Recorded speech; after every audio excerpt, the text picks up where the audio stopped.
Chapter 865. Cured, sick again. Jindajo spent money like water these days.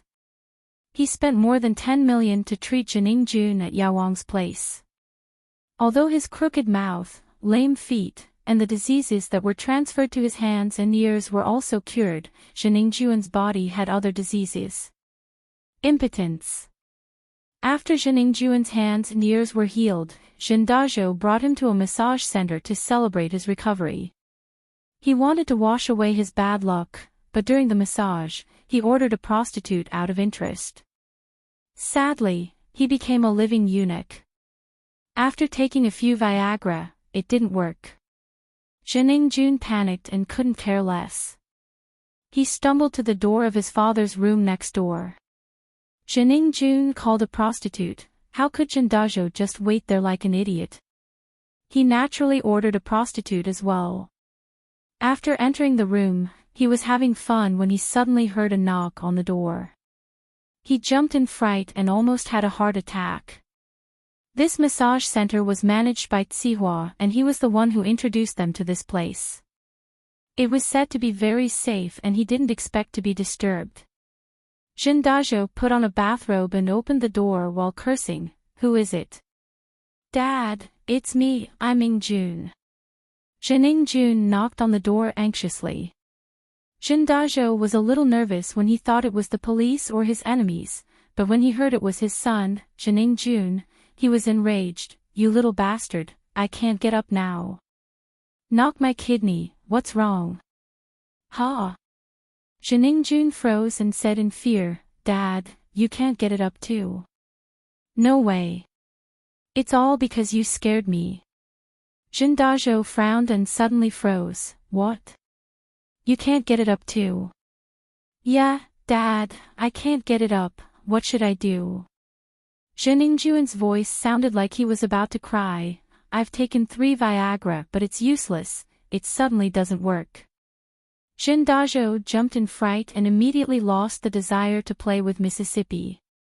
His lust also dissipated. He quickly opened the door and let Jiningjun in. He asked anxiously, "Really? What is going on?" "I know, but there's no reaction." Jiningjun cried as if his father had just died. "Dad, am I crippled now?" Jindajo only had one son and he was counting on him to carry on the family line. Hearing Jiningjun's words, a huge blister appeared on the corner of his mouth. "Don't worry, are you sure you have no reaction?" "Yeah, I'm sure." Jiningjun nodded. "Look, I'm like this right now." Jiningjun didn't care that there was a prostitute in the room. He took off his bathrobe and showed it to Jindajo. Jindajo was a little anxious. He pointed at the lady in the room and said, "Get out first. This is your money. Don't say anything about this." As he spoke, Jindajo gave the lady a bunch of money and sent her away. The lady knew that something big happened to Jiningjun and his son and didn't dare to say anything. She took the money and quickly nodded before leaving the room. "Ingjun, when did this start? Were there any signs before?" Jindajo asked carefully. "No, Dad, you know that I've been sick for a while. I didn't touch any women, but when I came here today, I realized something was wrong." Jiningjun said, "It was still working before. Before we came to Songshan, I went to look for my little lover. So it happened after you got sick. Could there be any side effects?" Jindajo could only think of this possibility. "It's possible. Dad, let's go look for Zhao Yaowang. He's amazing at bringing people back to life. He must have a solution." Jiningjun listened to his father's analysis and thought that it was possible. Other than Sequela, there was no other possibility. The two of them thought about it and quickly put on their clothes. They left the medical center and rushed to the floating cloud bar. In the floating cloud bar, Zhao Qibing looked at the money on the deposit receipt and was overjoyed. "Wahahaha, I'm such a genius. I thought of such a genius idea. I didn't think that Jiningjun, that idiot, would give me 10 million in just a few days. It's so easy to earn money. Of course. Siwa flattered, Master Bing's idea to earn money is the best. Of course, Yao Wang's contribution is also a big part of it. I just helped. If it wasn't for Master Bing's idea to change the patient's condition again and again, I wouldn't be able to collect so much money from a patient no matter how good I am. Yao Wang said humbly. And, not bad. Yao Wang, don't be so humble. You're the one who made the money this time. I'll tell my father. Zhao Qibing didn't want to take all the credit for himself. He was a person who was good at winning people's hearts and knew how to make people follow him wholeheartedly. Just like Zhong Fabai and the others, they were all loyal to him now. Zhao Qibing only needed to show them some kindness in exchange for a group of loyal subordinates. Why wouldn't he do it? He understood that even if Yao Wang was the main contributor, House Xiao would know that he was the mastermind behind all of this. Yao Wang wouldn't take the credit away from him, the mastermind, no matter what. Thank you, Master Bing. Yao Wang said gratefully. Yao Wang started learning medicine at the age of 3 and started to roam the world at the age of 15. Back then, he also played the trick of treating patients worse and worse. However, because he offended a rich family, he was caught and almost beaten to death. If it wasn't for the head of House Xiao, Xiao Guanyin, who saved him, there wouldn't be Yao Wang today. So, Yao Wang was very grateful to House Xiao. He felt that his life was given to him by House Xiao. No matter what House Xiao asked him to do, it was only natural. Master Bing was Xiao Guanyin's son, so naturally, he would support him with all his heart. He didn't ask for anything in return. He stayed in House Xiao with the intention to repay their kindness. Now that Zhao Qibing was going to teach him Qigong, how could he not be touched? Although he didn't care about anything, he still hoped that House Xiao would value him.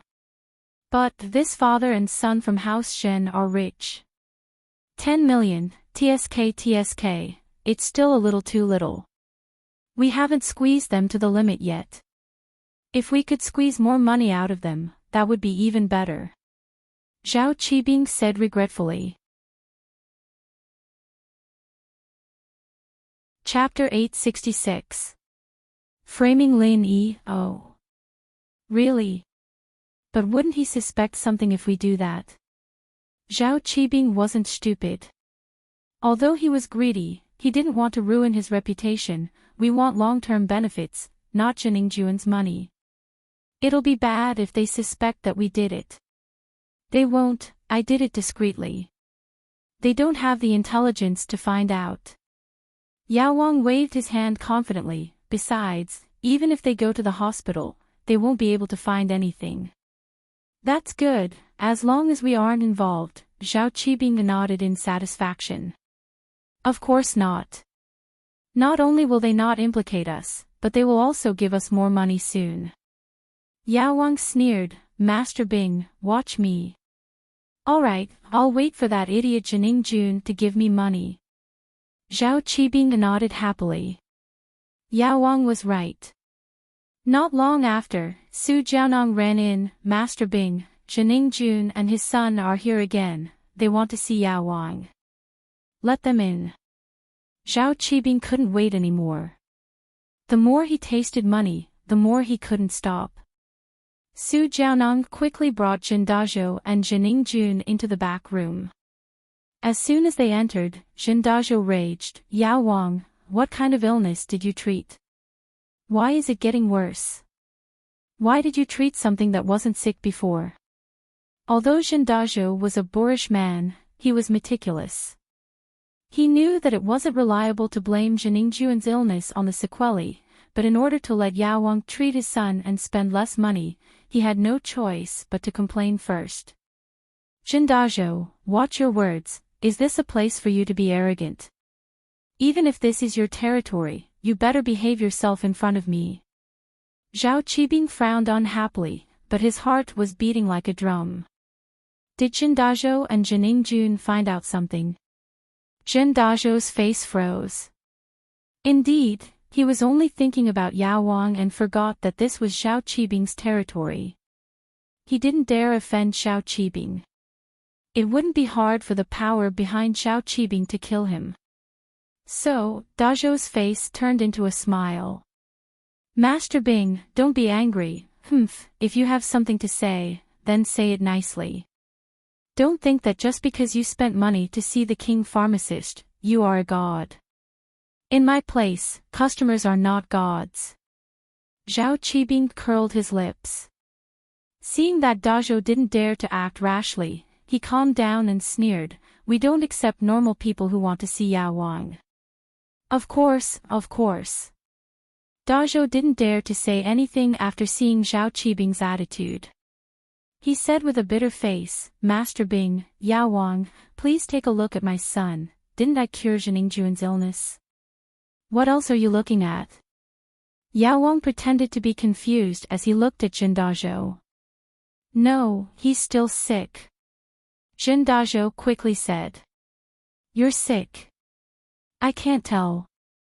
Your mouth and ears aren't crooked, your hands and legs are working.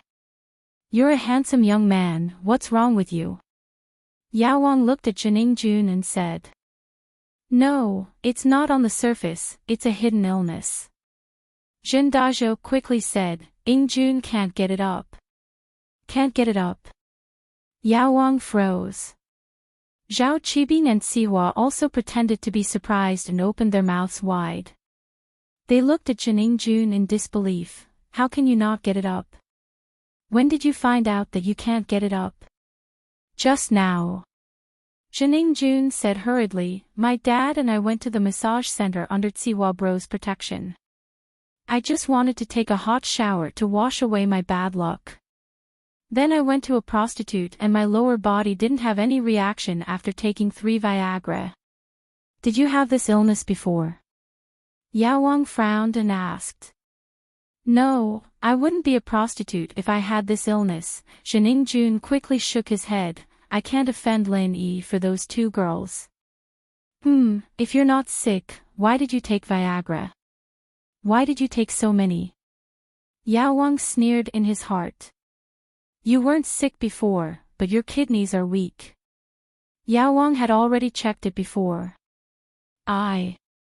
Zhengjun was embarrassed and laughed dryly. "I just don't have much stamina." Yao Wang nodded and looked at Zhengjun carefully. "All right, give me your hand, I'll check your pulse." "Yes." Zhengjun quickly gave his hand to Yao Wang and Yao Wang pretended to check his pulse. In fact, Zhengjun's illness was caused by him and he didn't need to check his pulse at all. He was just pretending for the Jin father and son. After a while, Yao Wang's brows slowly locked together. He didn't say anything and only closed his eyes in silence. Did he have a serious illness that scared the Jin father and son? Jin Dazhou was counting on Zhengjun to carry on the family line. Now that he was disabled, what would he do in the future? Wouldn't he die without descendants? Zhengjun, on the other hand, didn't think so far ahead, but he was also scared. After all, he couldn't play with women anymore and his life would lose a lot of fun. "You are not sick." After a while, Yao Wang spat out these 3 words. "Not sick." Jin Dazhou and Zhengjun widened their eyes and looked at Yao Wang in disbelief. Zhengjun screamed, "How can I not be sick? That's the truth." "Yao Wang, if you don't believe me, I'll take off my pants for you to see." "There's no need for that." Yao Wang waved his hand. "I said you're not sick because you're not sick, but you said you're impotent. This is real." "Oh. What do you mean?" Zhengjun was confused. "You're impotent. This isn't an illness, someone did something to you." Yao Wang sighed and looked at Zhengjun sympathetically. "I didn't expect Lin Yi to be so evil. Not only did he make you sick on the surface, but he also made you a cripple in the dark. He's so evil." "Ha! Lin Yi again." Zhengjun was furious when he heard that it was also Lin Yi's fault. "Dad, this Lin Yi is too evil, I want to kill him. Dazhou was infuriated as well, he didn't think that Lin Yi would be this evil, leaving his son with such an illness. June, don't worry, I'll avenge you. Dazhou was furious as well. He didn't expect Lin Yi to be this evil. Chapter 867. The price was a little low. Zhao Qibing and Lin Yi had a grudge against each other.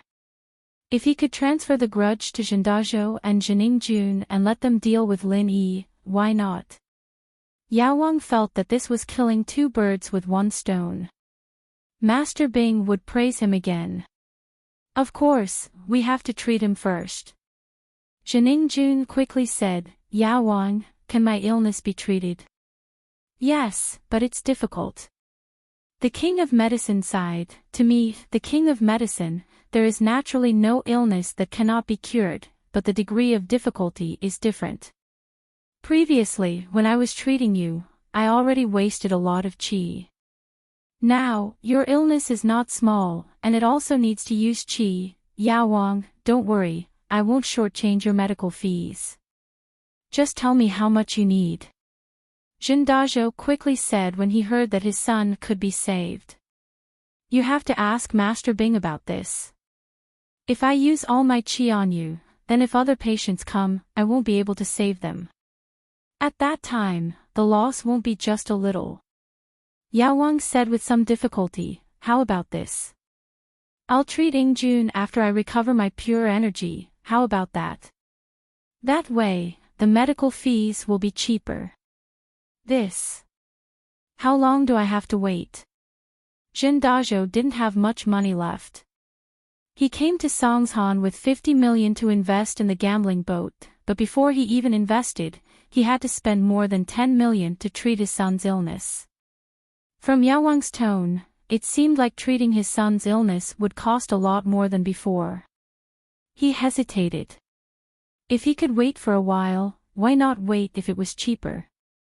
3 to 5 years, Yao Wang said indifferently. Ha! Zhening Jun and Zhen Dazhou froze and looked at each other. 3 to 5 years. Zhen Dazhou thought that he would only have to wait for a few days, at most a month. Who knew that it would be 3 to 5 years? Wasn't that too long? Zhening Jun couldn't wait any longer. If something went wrong or he couldn't find Yao Wang, wouldn't he be a eunuch for the rest of his life? Thinking of this, Zhening Jun couldn't help but look at Zhen Dazhou for help. Zhen Dazhou also thought of this, how could he wait? If he waited any longer and something went wrong, then his Zhen family would have no descendants. Zhen Dazhou gritted his teeth and asked, Master Bing, the consultation fee is not a problem. As long as we can cure Jun's illness, money is not a problem. This. Master Bing hesitated and said awkwardly, Sigh, it's not that I don't want to treat you, but life has a price, and qi is priceless. Zhen Dazhou only wanted to curse after hearing Master Bing's words. What kind of theory was this? Life was priceless, and qi was priceless. However, Zhen Dazhou couldn't get angry. He could only hold back his anger and said, It's okay. Just say it. At least 30 million. Qibing said faintly. Ha! Zhen Dazhou was dumbfounded when he heard the price. Although he expected the price to be high, he didn't expect it to be this high. 30 million. That was earned by Dong Hai bit by bit, and it was gone just like that. Master Bing, the price. Yao Wang heard the price and was in a difficult position. Zhen Dazhou was overjoyed when he heard Yao Wang's words. It seemed that Yao Wang also felt that the price was a bit high and wanted to help him. Yao Wang was such a good person. Thus, he hurriedly echoed, Yes, this price is really a bit low. Yao Wang followed, My qi is priceless. Zhen Dazhou almost vomited blood when he heard Yao Wang's words. So Yao Wang thought that the price was too low, not too high. Yet, he had foolishly agreed with them. He was truly foolish to the extreme. Oh. Jindajo, you think so too? It seems like I'm really a kind person, asking for such a low price. Zhao Qibing shook his head in self-mockery. If that's the case, you can add more, that. I'm a bit short on money recently, 30 million it is. Jindajo awkwardly agreed to the price. How could he dare to disagree? If he didn't, it might become 40 million soon. And 30 million it is. I've already said it. Yao Wang, this is the price, right? What do you think? Zhao Qibing looked at Yao Wang and asked. Okay, whatever Master Bing says, we'll do it. Yao Wang nodded. Thank you, Master Bing, I'll go prepare the money now. Jindajo said, Ingjun and I will leave first, we'll come back when we have the money. Dad, why don't you prepare the money and I'll stay here for treatment? Ingjun didn't understand why his father wanted him to leave with him. How can we do that? How can we let Yao Wang treat you without money? You're so stupid. Jindajo glared at Ingjun and said. Ingjun had no choice but to follow his father out of the bar and asked curiously, Dad, why did you drag me out? It'll be better if you let me treat the illness first, it'll prevent more problems. We came in a hurry and thought it was a side effect, but it doesn't seem to be. So, I'm thinking, should we go to the hospital and have a look? What if the hospital can treat it too? Then we won't have to waste money, right?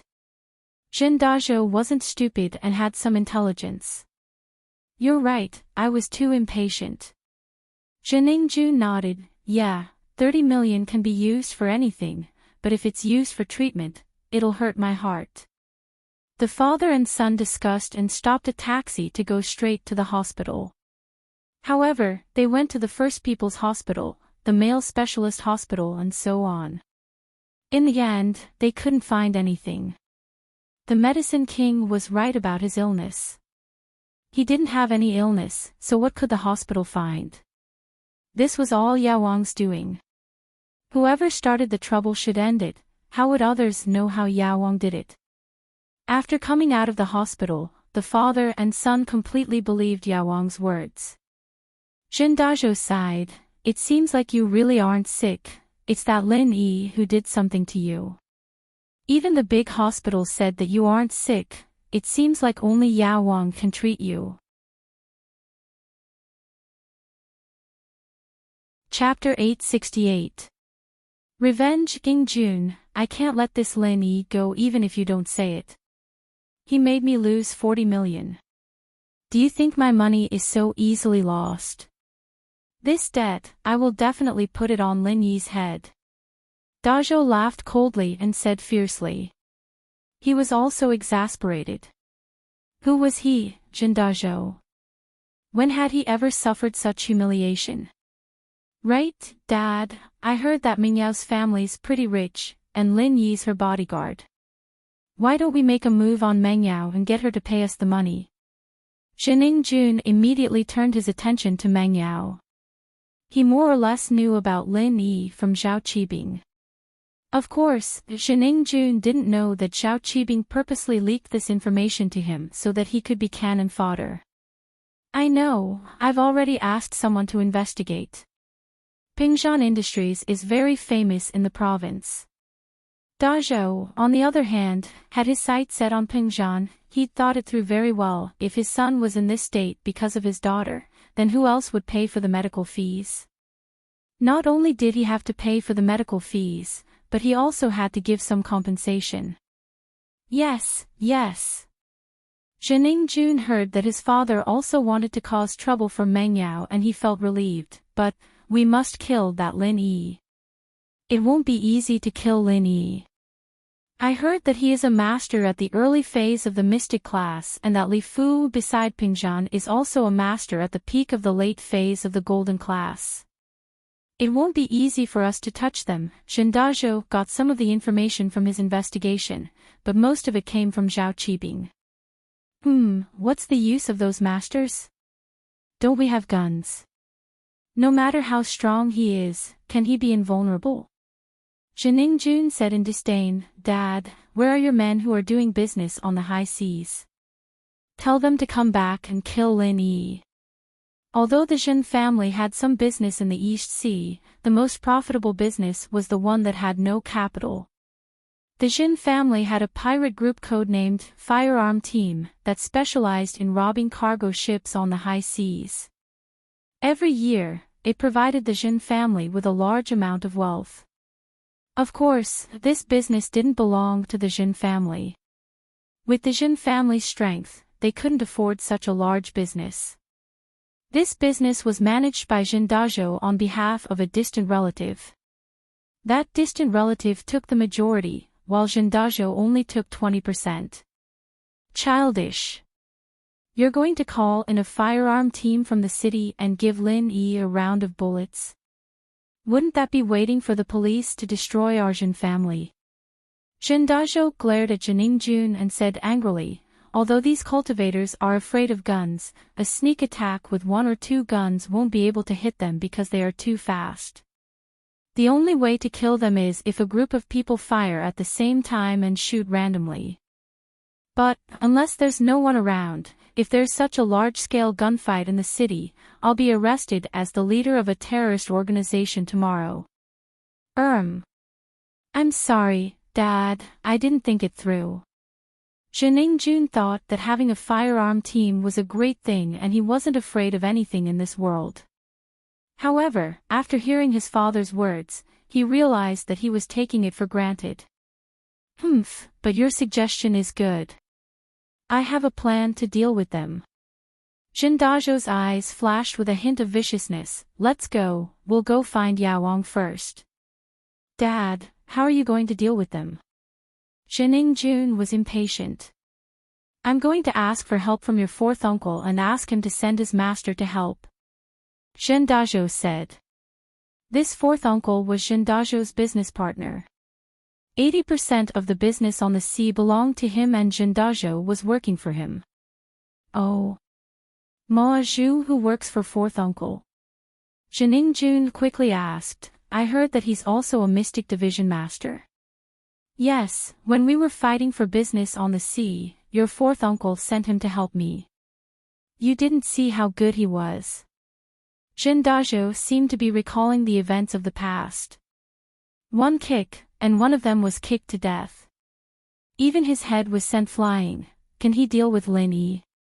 Jiningjun didn't care much about cultivators and warriors.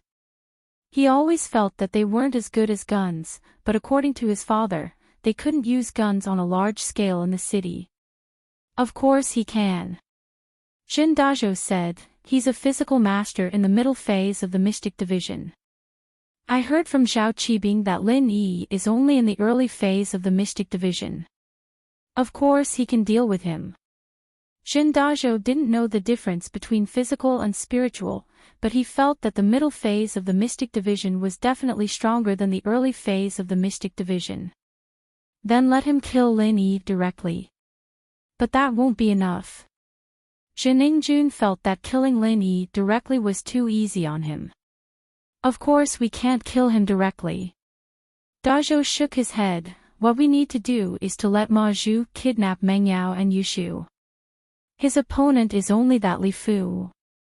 As long as he defeats Li Fu, we'll be able to capture Meng Yao and Yushu. With the hostages, we can threaten Pengzhan to ransom them. Of course, we can ask Lin Yi to deliver the ransom to a deserted place and let the firearms team shoot him to death. Great! Not only can we get a large sum of money, but we can also take revenge.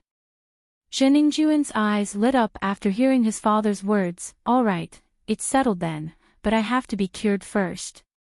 Meng Yao and Yushu, I will definitely kill these 2 girls. Ha ha ha ha. Ha ha ha ha. Jin Dazhou laughed along with his son. A revenge plan was formed just like that.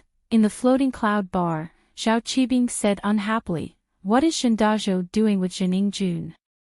He doesn't want to be cured. Why aren't they back yet? No, I think Zhendazhou wants to take Zhenjun to the hospital to confirm if he's sick or not. Yao Wang saw through Zhendazhou's intention. Oh. Would the hospital be able to tell? Qibing paused and asked. Master Bing, don't you trust me, Yao Wang? Don't worry, they'll be back soon. Yao Wang said, Master Bing, you'll definitely earn this money.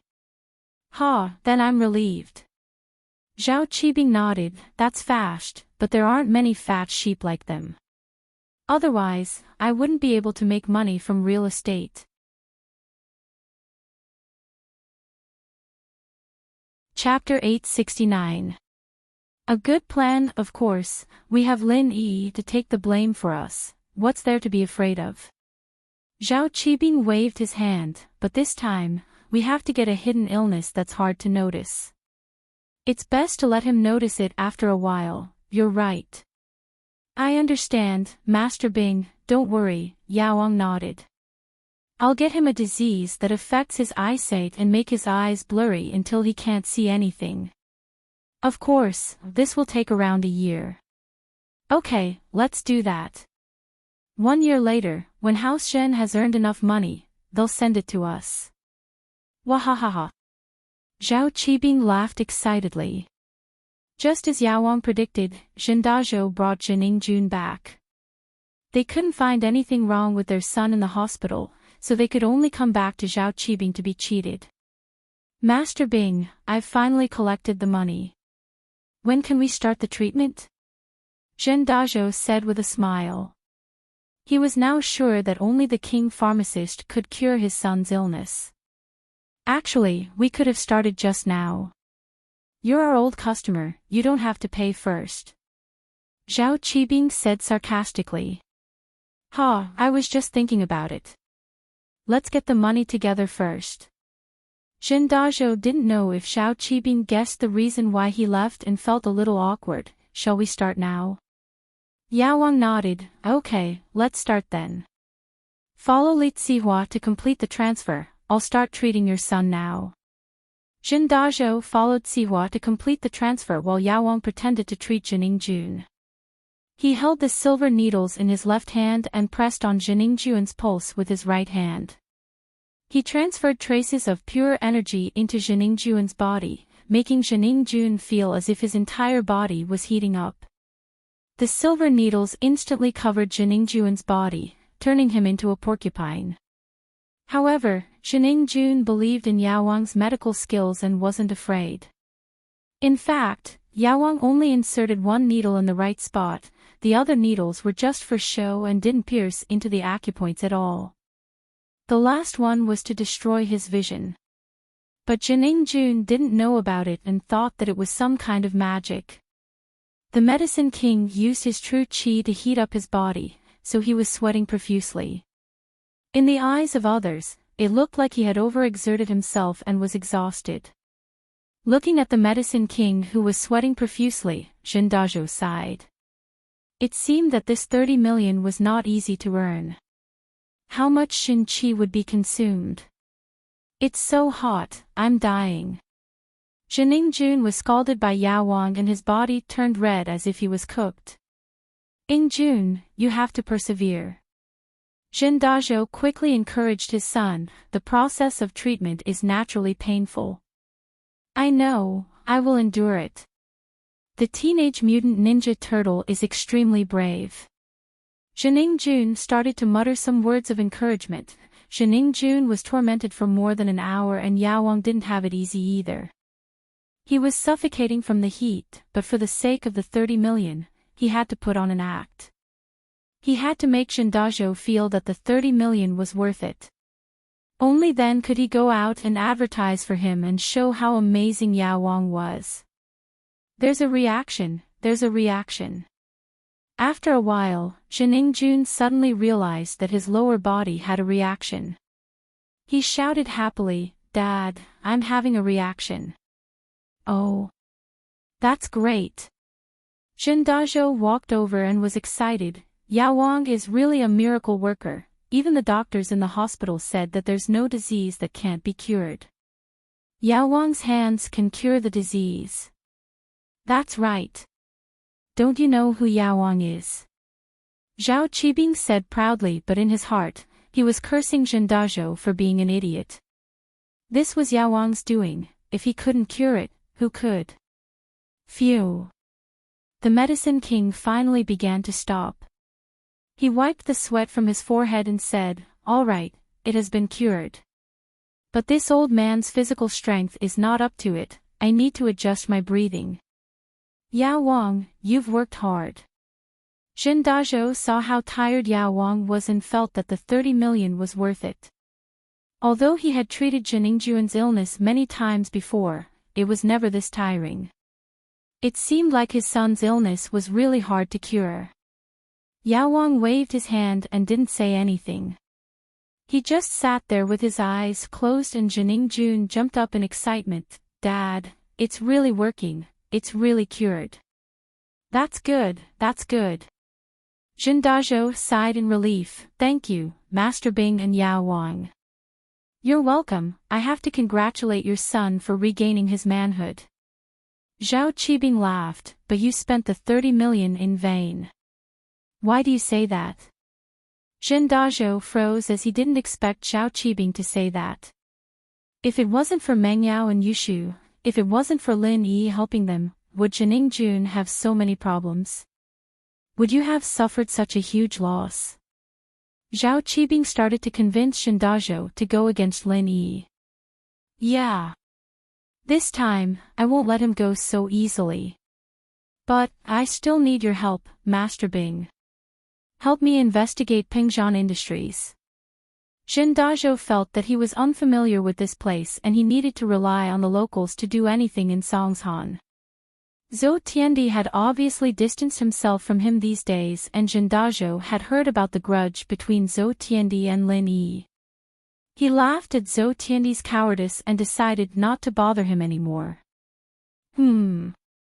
That's not a problem," Zhao Qibing nodded generously. Zhao Qibing nodded generously. "After all, we're old friends. I can help you with this, but how are you going to deal with Lin Yi? If it's convenient, can I give you some advice? Lin Yi and I are old enemies." Zhen Dazhou had heard about the grudge between Zhao Qibing and Lin Yi, so he dared to tell Zhao Qibing about his plan to deal with Lin Yi. The enemy of my enemy is my friend. He believed that Zhao Qibing wouldn't betray him. "It's like this, I'm preparing to." Zhen Dazhou told Zhao Qibing his plan to deal with Lin Yi. "Oh, that's a good plan. Why didn't I think of it before?" Zhao Qibing slapped the table and praised Zhen Dazhou's plan. "First, kidnap Meng Yao and Yushu with a mystic class mid-phase master, then lure Lin Yi to a place with no one around and shoot randomly. Even if he doesn't die, he'll be heavily injured. Then, let the mystic class master kill Lin Yi." Brilliant.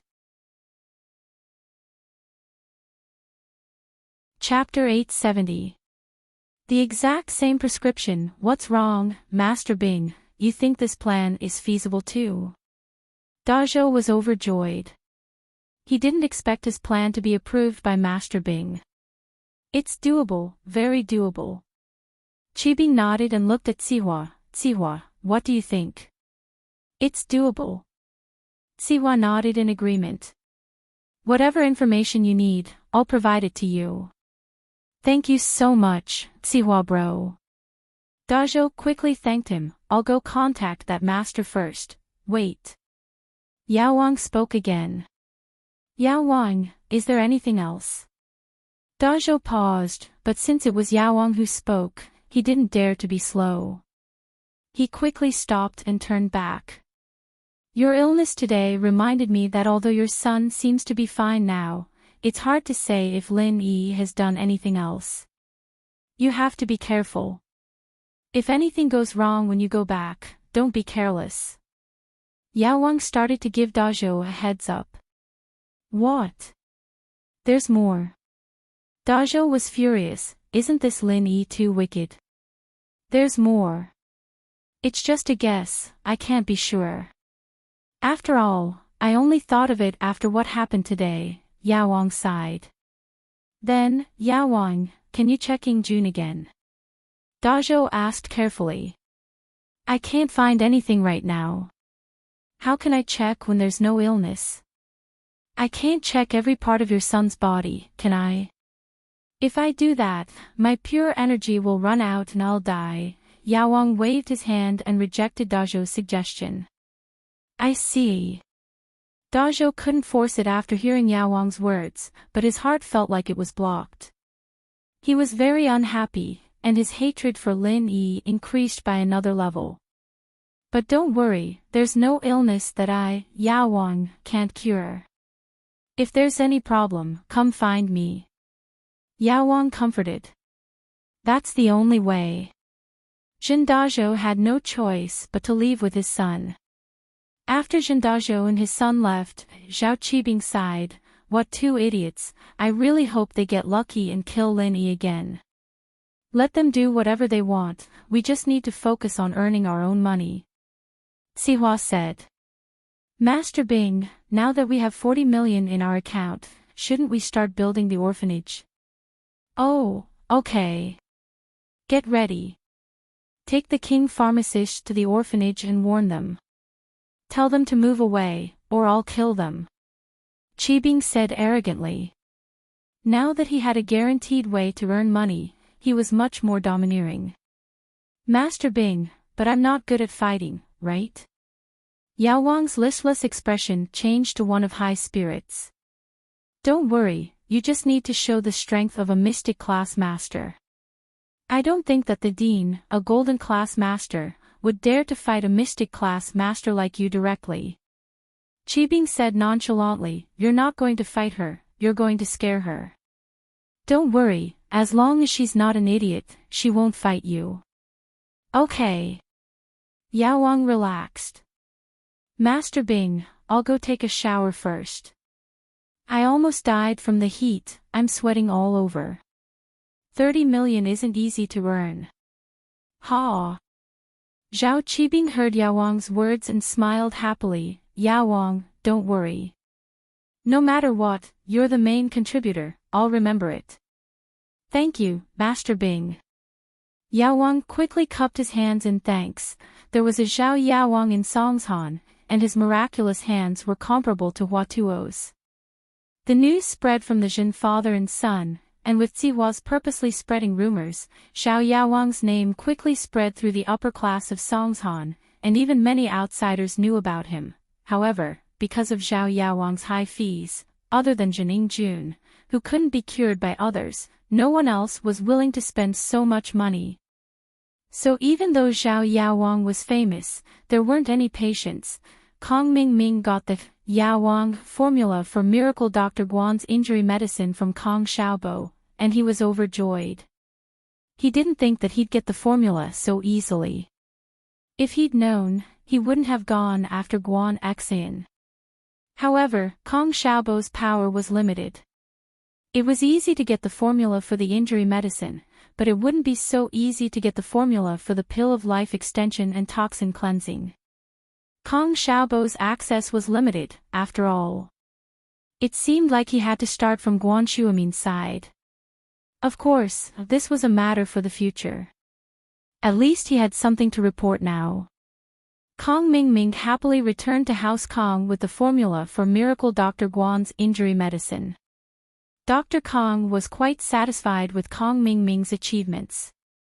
After all, the formula for the pill of life extension and toxin cleansing couldn't be rushed, and Kong Mingming getting the formula for Miracle Dr. Guan's injury medicine back was a great achievement. As expected. This formula is exactly the same as our House Kang's formula. Dr. Kong held the formula from Kong Mingming and was furious. It must be that bastard Kong Xiaobo who offered this formula to Guan Shuamin in exchange for the position of vice president. Greedy bastard, ruining House Kang's plans. Of course, Dr. Kong didn't doubt the authenticity of the formula. After all, the formula was in Dr. Kang's hands. Even Kong Guifeng and Kong Zuipu didn't know about it, let alone Kong Mingming. The only one who knew the formula was Kong Xiaolong, and Xiaolong wouldn't leak it out. He'd already decided that Xiaolong would be the future head of House Kong. Why would he betray his own interests? So this recipe had to be Xiaobo's handiwork. Yeah, he sold it to me for 300,000, so naturally he'd give it to Guan Xuemin for the position of vice president. Kong Mingming nodded in agreement. Humph. If that's the case, then don't blame me for being rude. Dr. Kong smiled coldly. Yes, Grandpa, we can't let them have it easy. Kong Mingming said. Chapter 871. Showering with them. So that's how it is. I was thinking that after their products hit the market, we could just buy a few boxes and slowly test them. Why would we need to spend so much money on a prescription? So it turns out that we want to give them a blow when their products hit the market. Kong Mingming nodded in realization. Xiaolong didn't explain it too clearly to him on the phone, and Kong Ming didn't really know what the recipe was for. Xiaolong, you go prepare for this, and make sure that Miracle Dr. Guan's company's reputation is ruined. Dr. Kong said to Xiaolong. Come up with a plan and show it to me. Yes, Grandpa. Xiaolong nodded and agreed. Scheming was his forte, and he had to make sure that Miracle Dr. Guan's medical company's reputation hit rock bottom. Not only would it affect his impression in front of Miracle Dr. Kong, but it was also because House Kong would be Xiaolong's House Kong in the future. He had to kill Guan Xuemin in the cradle. He couldn't let them take away his market share and position. Right, Grandpa, Guan Xian's already engaged. What should we do about this? Our previous plan won't work. She's engaged. How could she still be friends with me? Kong Mingming blamed his failure on Guan Xian's engagement, but House Kong didn't know the specifics, and they didn't doubt Kong Mingming's ability to pick up girls. That's our mistake. We didn't think that Guan Xian was already engaged, and now the recipe for the pill of life extension and toxin cleansing is going to be difficult. Dr. Kong frowned after hearing Kong Mingming's words. He knew that a girl like Guan Xian wouldn't be too intimate with another man after she was engaged, so their plan to steal the recipe was obviously not going to work. But Dr. Kong didn't want to give it up just like that. After all, this prescription could be the stepping stone for the Kong family to successfully become an aristocratic family. It could allow the Kong family's strength to rise to a higher level and reach a higher position. Yes, I didn't do my research properly and acted rashly. Thank goodness I didn't alert them, or it'd be even more troublesome. Kong Mingming wasn't stupid. He was afraid that his grandpa would blame him, so he admitted his mistake quickly. I've disappointed everyone. Grandpa, you can't blame Xiaoming for this. Xiaolong had to show his generosity as the leader of the third generation. Although it was true that Xiaoming didn't investigate the matter thoroughly, who would have thought that Guan Xian had an engagement? Xiaolong said. This isn't something that can be stopped with mere human strength. Xiaolong's right. Xiaolong is right. You don't need to belittle yourself, Xiaoming. You've already done very well. As for the pill of life extension and toxin cleansing, we'll think of something else. Dr. Kong said. Don't worry, Grandpa. I'll head back to Songshan if there's nothing else. I'll keep trying to find out more, but I'll have to rely on my family's support for the expenses. Kong Mingming was living a carefree life in Songshan, and he didn't have any supervision from his family. That's not a problem. I'll give you another 1 million for the expenses. Let me know if it's not enough. As long as we can get the recipe for the pill of life extension and toxin cleansing, it'll be worth it no matter how much money we spend. Miracle Dr. Kong said. Right, you'll have to work harder on the sourcing channel. If we get a hold of Xuemin's raw material sourcing channel, we'll seal it off completely. I'd like to see what they'll be able to sell in the future. What's the use of a recipe? Okay, I got it. Kong Xiaoming nodded and replied. Lin Yi sat on the sofa, watching Pleasant Goat and Big Wolf with the Miss and Yushu. He didn't understand why the Miss and Yushu would like to watch kids' stuff at their age. But then again, it was understandable that they were a little childish since they'd been living together all day, not interacting much with the outside world. The night was boring, especially with Yushu and Mengyao watching TV. Lin Yi didn't have anything to do, so he picked up the phone on the table and started playing games. He'd volunteered to watch TV with them just now, and it'd be a little embarrassing if he were to leave halfway through. Wouldn't that be a little too much of a disgrace? The Miss seemed to be someone who cared a lot about face. I'm going to shower. Lin Yi wasn't interested in it at all, and when the show was finally over, he tossed his phone on the coffee table and stood up, preparing to take a shower in his room. I'm going to shower too. Mengyao stretched her body. What about you? Oh, I haven't finished my apple yet. I'll watch TV for a while. Yao sis, you go shower first. Yushu used the remote control to change the channel, her mouth stuffed with half an apple as she mumbled. Mengyao turned around and went upstairs. General Weiwu saw that the people in the living room had left, so it wagged its tail and went back to its place, under the stairs. Not long after Lin Yi and Mengyao left, Lin Yi's phone rang, scaring Yushu. She picked it up and saw the name, Tang Yun. She hesitated before picking it up. Hello? Hello? Tang Yun froze. Why was it a girl's voice? She subconsciously thought that she'd called the wrong number, but when she saw that it was indeed Lin Yi's name, she couldn't help but feel strange. You are? Isn't this Lin Yi's number? Yes, I'm Shu, the automated voice answering machine. What can I do for you? You can leave me a message, or I'll pass it on to Shield Bro. Yushu said. Tang Yun heard Yushu's voice and was speechless. Shu. Where's Lin Yi? Oh, Shield Bro and Yao sis are showering right now. Why are you looking for him? Yushu smiled mischievously. Shower. Lin Yi and Mengyao. Tang Yun heard Yushu's words and was taken aback. Why did Lin Yi and Mengyao go to shower? Yeah, Yushu said. Together. Tang Yun didn't believe Yushu's words. This girl always talked nonsense. Who knew if she was telling the truth or not? Tang Yun's vigilance was high now, and normal people couldn't lie to her. Yeah, Yushu replied. Then why don't you go with him? Aren't you Lin Yi's mistress? Tang Yun asked.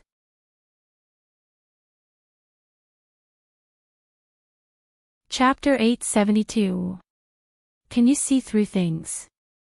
Tang Yun frowned. If Yushu had said that she had just finished showering or was about to shower, then Tang Yun wouldn't have believed her. But Yushu's explanation made Tang Yun a little uneasy. Alright, I won't talk to you anymore. I've said too much. If Yao sis finds out, I'll die a horrible death. Bye-bye. Yushu didn't wait for Tang Yun to reply and hung up the phone. Then, she started laughing. Tang Yun didn't get to ask what was going on before Yushu hung up. It made her feel a little uncomfortable. Lin Yi really went to shower with Mengyao. Tang Yun had always felt that the relationship between Lin Yi, Mengyao, and Yushu wasn't as simple as an employer and employee relationship. Perhaps nothing had happened now, but if this went on, something would happen sooner or later. But Tang Yun didn't want to think about it. She even thought optimistically that if Lin Yi really did have something going on with Mengyao, it'd be fine as long as she didn't know about it. She didn't know what was going through her mind. Was it because she felt inferior, or was it because she was afraid of losing Lin Yi? Xiao Xiao's words were a lie, but it was a wake-up call for Tang Yun. Love didn't need a reason, and there was no such thing as being rich or poor, but there was always a difference between ideals and reality. Honestly speaking, Tang Yun herself felt that Mengyao or Guan Xian might be a better match for Lin Yi, and she, on the other hand, had gotten together with Lin Yi by accident. She couldn't help Lin Yi at all. No matter what he did, she'd always be a bystander, and she'd even drag him down with her. Once this feeling formed, it would take root and grow, making Tang Yun worry more and more. She didn't want to ask Lin Yi anything, and she didn't dare to. Yushu's words were 80% fake, but sometimes, knowing that it was fake still made her worried. Tang Yun picked up her phone and hesitated for a long while before dialing a number in the contact book. Do. After the call connected, it rang many times, but no one answered. Tang Yun silently pressed the hang-up button and put the phone aside. She fell onto the bed, hugging the pillow in her arms as she stared at the wall in a daze. After a while, Tang Yun's phone beeped. It was a text notification. Tang Yun was spacing out when she received a text. She looked at her phone and saw that it was a text from Meng Yao. I was taking a shower just now. What's the matter? Tang Yun was shocked. Was Meng Yao really taking a shower? Tang Yun felt as if her heart had been broken into pieces at this moment. It hurt a little. But then she thought about it. If Meng Yao really was showering with Lin Yi, then why would she tell her? How good would it be to hide it from him? But Tang Yun couldn't see Meng Yao's expression, so she didn't know if this message was a show of force. The tone of the message was calm, and she couldn't see any emotions in it. This was the Miss style. Tang Yun wanted to make a call to confirm, but she didn't dare. She was afraid that her guess would become reality if she called. But she couldn't be at ease if she didn't call. After a long time of hesitation, Tang Yin sighed and put the phone aside. She buried her head in the blanket, tears falling down her cheeks. Meng Yao sent a text to Tang Yun, but Tang Yun didn't reply for a long time. She found it strange, so she called Tang Yun back. After all, the three of them had a good relationship. Meng Yao shook her head when she heard the sound of the phone being turned off. Maybe Tang Yun's phone was out of battery, or maybe she called the wrong number. She didn't think too much about it, so she put the phone aside and dried her hair with a towel. It was a quiet night, and Lin Yi realized that he left his phone in the living room the next morning. He looked at his phone and saw no missed calls, so he didn't think too much about it and went to prepare breakfast for the Miss and Yushu. Faubert came to pick up the Miss and Yushu, and Lin Yi drove Yushu's beetle to the hospital to pick up Tang Yun. Tang Yun stood at the entrance of the hospital, feeling nervous. She didn't know if Lin Yi would come to pick her up like usual, and she didn't know if she would ask Lin Yi about what happened yesterday. So she didn't even eat breakfast, and spent the whole morning in anxiety. But the moment Tang Yun saw Lin Yi, all the unhappiness disappeared. Seeing the smile on Lin Yi's face, Tang Yun smiled as well. He still loved her, so why didn't she believe him? Why did she have to worry about something that could happen, but was bound to happen? Tang Yun shook her head and quickly ran to Lin Yi with her bag. Why are your eyes red? Didn't you sleep well last night? Lin Yi opened the car door for Tang Yun and looked at her strangely. Lin Yi was a part-time doctor, and he was good at observing people. I hit a mosquito in the middle of the night. Tang Yun lied. She couldn't tell Lin Yi that she cried until midnight, could she? That would be too embarrassing. Although Lin Yi thought that Tang Yun was lying to him, Lin Yi didn't want to get to the bottom of it if Tang Yun didn't want to tell him, what do you want to eat? Tang Yun heard Lin Yi's question, and she couldn't help but be surprised. What do you want to eat? Breakfast, you don't want to eat. Lin Yi smiled. I already ate. Tang Yun wanted to say that she already ate, but looked at Lin Yi's half-smiling eyes and looked down. How do you know that I didn't eat breakfast? Since Lin Yi said that, naturally, he had his reasons, so Tang Yun didn't deny it. Usually, Lin Yi wouldn't ask her this question, and after picking her up, he would go straight to school. I'm a doctor, I can see through your body, Lin Yi said. You can see through things. Tang Yun looked at Lin Yi's eyes and blushed. That's not true. Lin Yi shook his head. I'm just giving an example. You didn't eat anything, and I can see it from your complexion. This is the look, listen, question, and feel of traditional Chinese medicine. It's the look, listen, ask, and feel, oh. Tang Yun thought that Lin Yi could see through things, and she was shocked.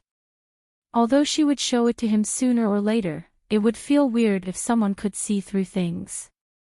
Let's go eat something first. Lin Yi started the car and started looking for a breakfast stall on the street. I don't think so. We'll be late for school. Tang Yun was worried. Chapter 873. No one answered. Tang Yin was speechless, but a question came to her mind. Right, Mr. Wang, why does he look like he's scared of you? This was something Tang Yun couldn't understand. She used to think that Lin Yi was some rich young master, and that Jifeng didn't dare offend him. But now that Lin Yi's identity was revealed, he was just Mingyao's bodyguard. Why would Wang Jifeng be scared of him? He wouldn't even give face to the nephew of the school board, Zhong Pingliang, right? Ah. I caught him hitting on a girl in school. Lin Yi didn't hide it. Ah. Tang Yin's eyes went wide. Hitting on a girl. Him. In school. I think it was his lover. One of the teachers in school. Lin Yi shrugged. I just happened to see it, and he felt guilty. I see. Tang Yin didn't know what to say. It was because of this that Wang Jifeng dared to hit on her in school. She wondered if she should thank Wang Jifeng for that. If Lin Yi hadn't caught him, Lin Yi wouldn't have dared to do that. Let's go eat first. Lin Yi stopped the car in front of a breakfast shop and pulled Tang Yin out of the car. Yao Yao, the school ran out of red ink. Should we buy another bottle? Yushu asked Meng Yao as if she had thought of something all of a sudden. Oh. Let's get one then. Meng Yao nodded before turning to Faubert. Faubert, there's a culture store nearby. Please stop the car. We want to buy a bottle of red ink. Okay, Miss Chu. Faubert nodded. There were a lot of exams in grade 12. There was a big exam every 3 days and a small exam every 2 days. However, most of the exams were graded by the students. This was because the teachers didn't have much free time to grade the papers. So, they messed up the papers and distributed them to the students. The teachers explained the answers to each question. Mingyao's papers had been graded by Lin Yi before, but the two weren't that close back then. Red ink was a necessity in 12th grade, and since Yushu said they were out of red ink, Mengyao naturally had to buy another. Faubert parked the car in front of a culture store, and Mengyao and Yushu went to buy the red ink. Faubert was about to start the car when 2 black Land Rovers blocked Faubert's Bentley, stopping him from moving. Faubert was startled, and his guard went up. The 2 Land Rovers were obviously doing this on purpose, otherwise they wouldn't have stopped like this. Miss Chu, be careful, contact Mr. Lin. Years of experience told Faubert that there was a hint of danger.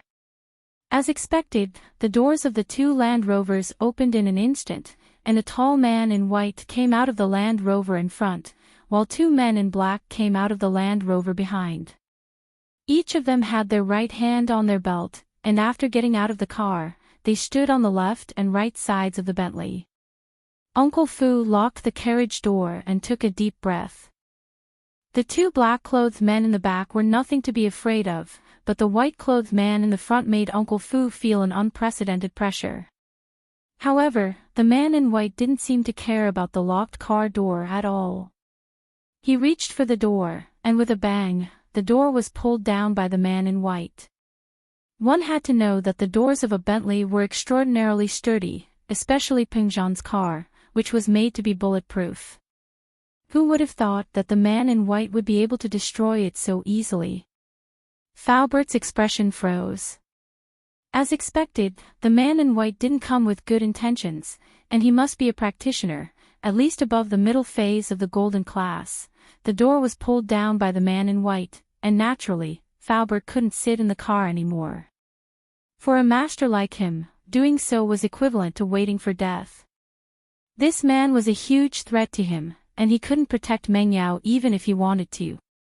Falbert had no choice but to get out of the car, hoping that he could buy some time for Meng Yao and Yushu to call Lin Yi. However, since the front door was opened by the man in white, the two men in black easily unlocked the door from the front, and opened the back door directly.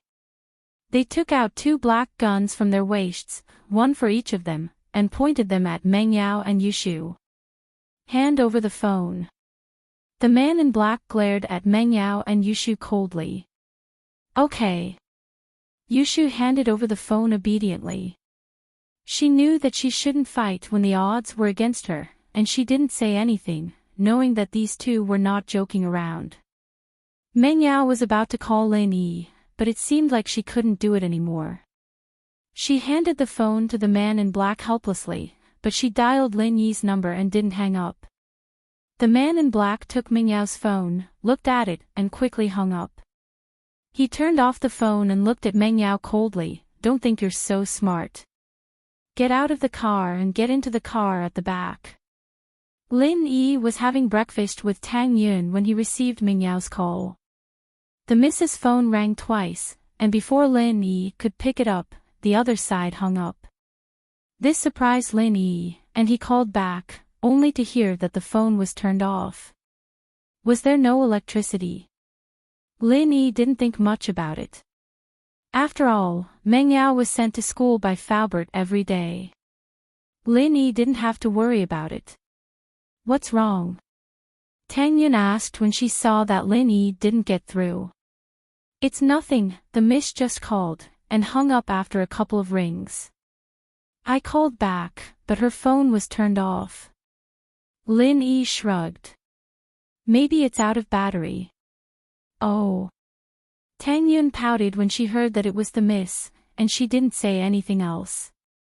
She was a little disappointed. What's wrong?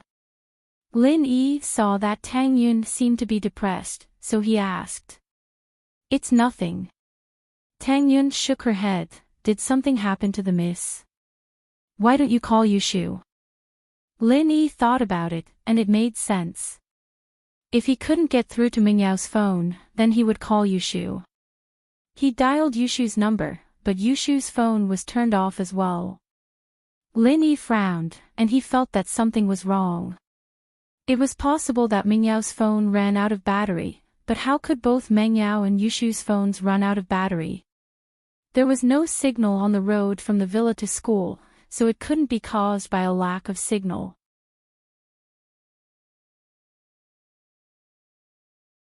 Chapter 874. Unscathed. Falbert's phone was on the dashboard of the Bentley, and Falbert couldn't pick it up when he heard it ringing. The white-clothed man was giving him a lot of pressure, and he didn't dare move recklessly. Who are you people? Why do you want to capture Miss Chu and Shu? Falbert looked at the white-clothed man and asked. Although he was staring at the white-clothed man, his eyes were focused on the two men in black, Meng Yao and Yushu. Stand here obediently and wait for us to leave. I won't hurt you. The white-clothed man didn't answer Falbert's question. Instead, he spoke arrogantly. Falbert frowned. There was no point in asking since the man didn't want to say anything. The only thing Falbert needed to do now was to stop these people from taking Meng Yao and Yushu away. So he had to deal with the white-clothed man first. The two men in black didn't pose much of a threat to Falbert. They were just two normal people with slightly stronger bodies. It would be a piece of cake to deal with them. And so, Falbert moved. He raised his right hand and sent a palm towards the white-clothed man. It was a feint, however. He wanted to force the white-clothed man back and turn around to save Meng Yao and Yushu. Falbert didn't know the strength of the white-clothed man at the moment, and he didn't want to fight him head-on. As long as he could force the white-clothed man back, it would save him some time.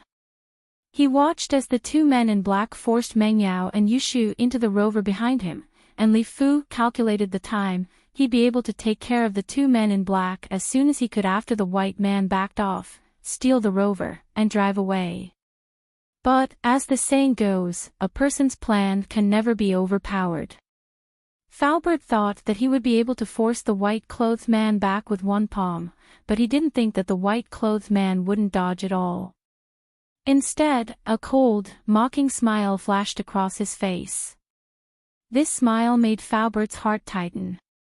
He had already realized that something was wrong. If this white-robed man's strength didn't far surpass his and had already reached the point of ignoring his palm, then he was a fool who didn't know what the consequences of this palm would be. Of course, Falbert did not think that this man in white was a fool.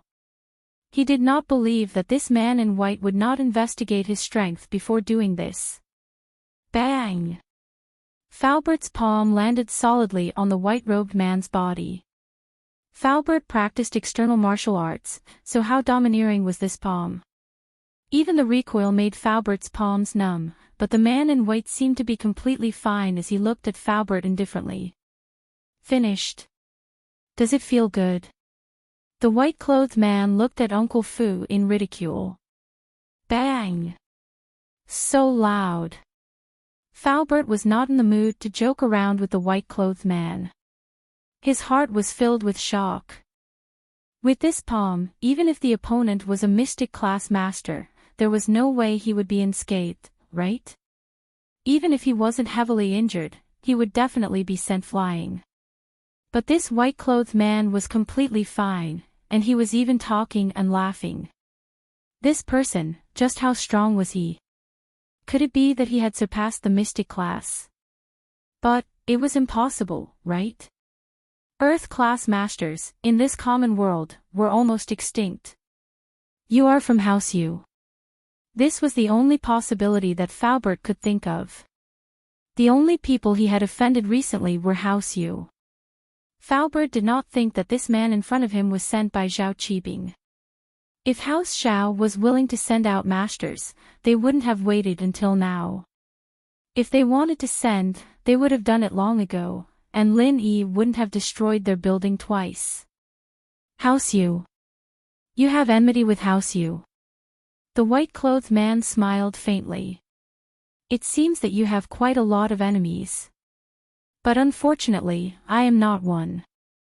Then you are. Falbert knew that he was definitely going to die today. Li Fu, right? A physical master with the strength of the peak of the late phase of the golden class. The white-clothed man looked at Falbert and said faintly. You are still not my opponent, but it is impolite not to reciprocate. I gave you a chance, I told you to wait for us to leave, but you didn't listen, so you can die now. As the white-clothed man spoke, he quickly raised his hand and slapped Falbert's chest. Falbert didn't even have time to dodge, and he was sent flying. Fast, it was too fast. Falbert felt that his chest had been smashed by the white-clothed man, and the intense pain made Falbert realize the strength of this person. The peak of the middle phase of the mystic class. But there was one thing that Falbert couldn't understand. Even if the opponent was a peak of the mid-phase of the mystic class, how could he be unscathed from his attack? Falbert's body landed heavily on the ground, and he spat out a mouthful of blood. Falbert knew that he probably couldn't make it. A palm from a peak of the mid-phase of the mystic class wasn't something that a peak of the late phase of the golden class like him could take. If the opponent had the intention to kill him, how could he survive? You. How? How are you unscathed? Falbert clutched his chest and looked at the unscathed man in shock. Falbert. Miss cried. She saw with her own eyes how Falbert was sent flying by the white-clothed man, and he fell to the ground and spat out blood. Yushu was also shocked, and she looked at the scene in front of her dumbly. She didn't know what to do. These two girls had never experienced something like this before. Even when they met the robbers in the bank, it wasn't this bloody because they had Lin Yi's protection. Shut up. The black-clothed man heard Meng Yao scream, and he took out a towel and waved it in front of Meng Yao and Yushu, and the two fainted immediately. Drive. He ordered the driver after making Meng Yao and Yushu unconscious. Not waiting for Master Ma, the driver asked. Master Jun said that Master Ma will go by himself, and we will go first. The black-clothed man said. Okay. The driver nodded and started the car, and the Land Rover quickly left the scene, disappearing from the intersection in the blink of an eye. Faubert looked at the Land Rover in despair, and he spat out a mouthful of turbid air.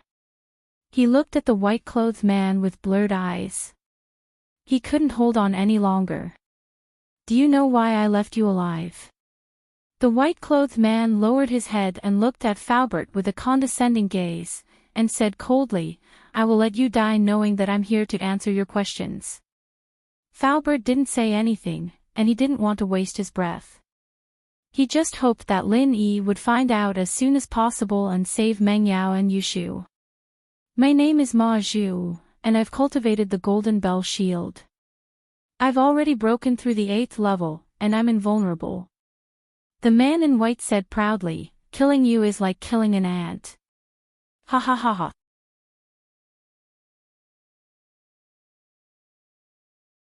Chapter 875. News from Lingshan. The whole process didn't even take 10 minutes. Faubert felt his mind getting blurry as he listened to Ma Zhu's laughter. The police siren sounded, and the police car and ambulance arrived at the same time. One had to admit that their response speed was quite fast, but Ma Zhu was just a little faster. The owner of the store called the police, and he was shocked by the scene just now. He didn't hear the conversation between Ma Zhu and Faubert, but Ma Zhu sending Faubert flying with one slap was like watching a movie to a normal person. It was unbelievable. Organs and ribs were shattered, and there was basically no hope. This was the conclusion of the paramedics, and they couldn't send him to the hospital in time. They could only do emergency treatment in the ambulance. Lingshan was the second to arrive. The ones who'd been dispatched were the patrol officers, but seeing that it was a vicious kidnapping and assault case, they'd immediately notified the criminal police. How is it? Lingshan got out of the car and ran over quickly. Captain Song, it was the owner of the store who called the police. He's the witness, and according to his testimony, the whole case is a kidnapping case. One of the patrol officers reported to Lingshan immediately, giving her the details of the case. Did you find out the identity of the hostage and the injured? Lingshan asked after listening to the case.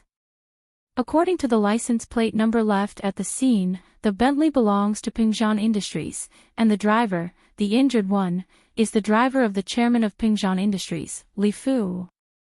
According to his identity, the hostage should be Meng Yao and Yushu, the patrol officer said. What? Meng Yao and Yushu. Lingshan's eyes widened. Of course, what surprised her wasn't the identity of the hostage, but the injured Li Fu. She knew that Li Fu was Pingzhan's driver and bodyguard, and Li Fu's strength was recorded by the police. He was a late-phase golden class peak physical practitioner, so how could he be so heavily injured that he couldn't even hold on anymore? What kind of strength did the kidnapper have? And according to the witness, the owner of the store was the one who sent Faubert flying with one palm. That person was at least a mystic class master. When did such a powerful master come to Songshan? Why did he kidnap Meng Yao and Yushu? But Lin Yi was Meng Yao and Yushu's bodyguard, so the first person Lingshan thought of was Lin Yi. She had to inform Lin Yi about this as soon as possible, even if she didn't have a good impression of Meng Yao and Yushu. These two girls were always going against her, but that was business, and that was personal. Lingshan was very clear about that. And so, Lingshan sent Lu Wangli to notify Pingzhan while she called Lin Yi, When Lin Yi contacted Faubert and realized that no one picked up the phone, he felt even more uneasy. Miss and Shu's phones were both turned off, and Faubert wasn't picking up either. What did this mean? It meant that something must have happened to the three of them. Faubert isn't picking up either. Lin Yi frowned and said to Tang Yun. You. Hurry up and go take a look. Don't let anything happen. Tang Yun hesitated and said. Then take your breakfast and eat in the car. Lin Yi was also very worried about Meng Yao's safety. In theory, with Faubert there, nothing could happen to Meng Yao, but there was always an accident. What if another master like Yukuin came? Don't worry about me, I won't go. I'll go to school myself after eating. Tang Yun shook her head. She knew that now wasn't the time to be jealous. If something really happened to Meng Yao and Yushu, she would be a hindrance to Lin Yi if she followed him. So, Tang Yun didn't want to cause trouble. Okay. Lin Yi smiled at Tang Yun. He was very grateful for her understanding and held her hand. Be careful. What do I have to be careful about? Just be careful. Tang Yun would be fine if she went to school alone, but she was worried that something might happen to Lin Yi. I'll be careful. Lin Yi nodded and walked out of the breakfast shop quickly. He drove to the road from the villa to school. He wanted to find Meng Yao and Yushu along this road. Lin Yi's phone rang not long after the car left the area. Lin Yi looked at the caller ID. It was Ling Shan. Hello. What's the matter? Lin Yi was worried about Meng Yao and Yushu's safety, so he didn't have the mood to talk to Ling Shan. Lin Yi, Meng Yao and Yushu are in trouble. They've been kidnapped, and Li Fu is heavily injured. He's in the emergency room now, but I'm afraid that he's in trouble. Ling Shan didn't mind Lin Yi's tone. She was used to Lin Yi's tone. As expected. Lin Yi's heart skipped a beat. Something had happened. He didn't think that Ling Shan would respond this quickly. She was probably at the scene already. It had only been 10 minutes since Meng Yao's call. Where are you now? I'll be there immediately. Have you notified Uncle Chu? Lin Yi asked. I've already notified Chairman Chu, Ling Shan said. I'm at the Judian Circuit, in front of the Mingliang Culture Shop. You'll see it when you get there. There's a lot of police cars there, and they've set up a cordon. Alright, I'll be there immediately. Lin Yi hung up and accelerated the car to the max. There were a lot of cars on the road in the morning, but Lin Yi used the beetle's small size and skillful driving skills to weave through the traffic like a beetle. Lin Yi didn't slow down at all, going on the bus lane, going on the wrong lane, going on the sidewalk. Under the condition that his safety was guaranteed, Lin Yi had broken all the traffic rules he could. But Lin Yi didn't care about that anymore. Ping Zhan would pay the fine later. Meng Yao and Yushu's safety was his #1 priority. Of course, other than that, Lin Yi was worried about Faubert the most. After all, the Miss and Shu situation could be delayed, but Faubert's injuries couldn't be delayed. Lin Yi wanted to drive the car like it was a plane. Finally, Lin Yi arrived at the Judian Circuit within 5 minutes. A few police cars with flashing lights were parked on the side of the road. A group of police officers had set up a cordon to prevent pedestrians from getting close. Lin Yi quickly drove the car over, parked it next to the police line, and got out of the car.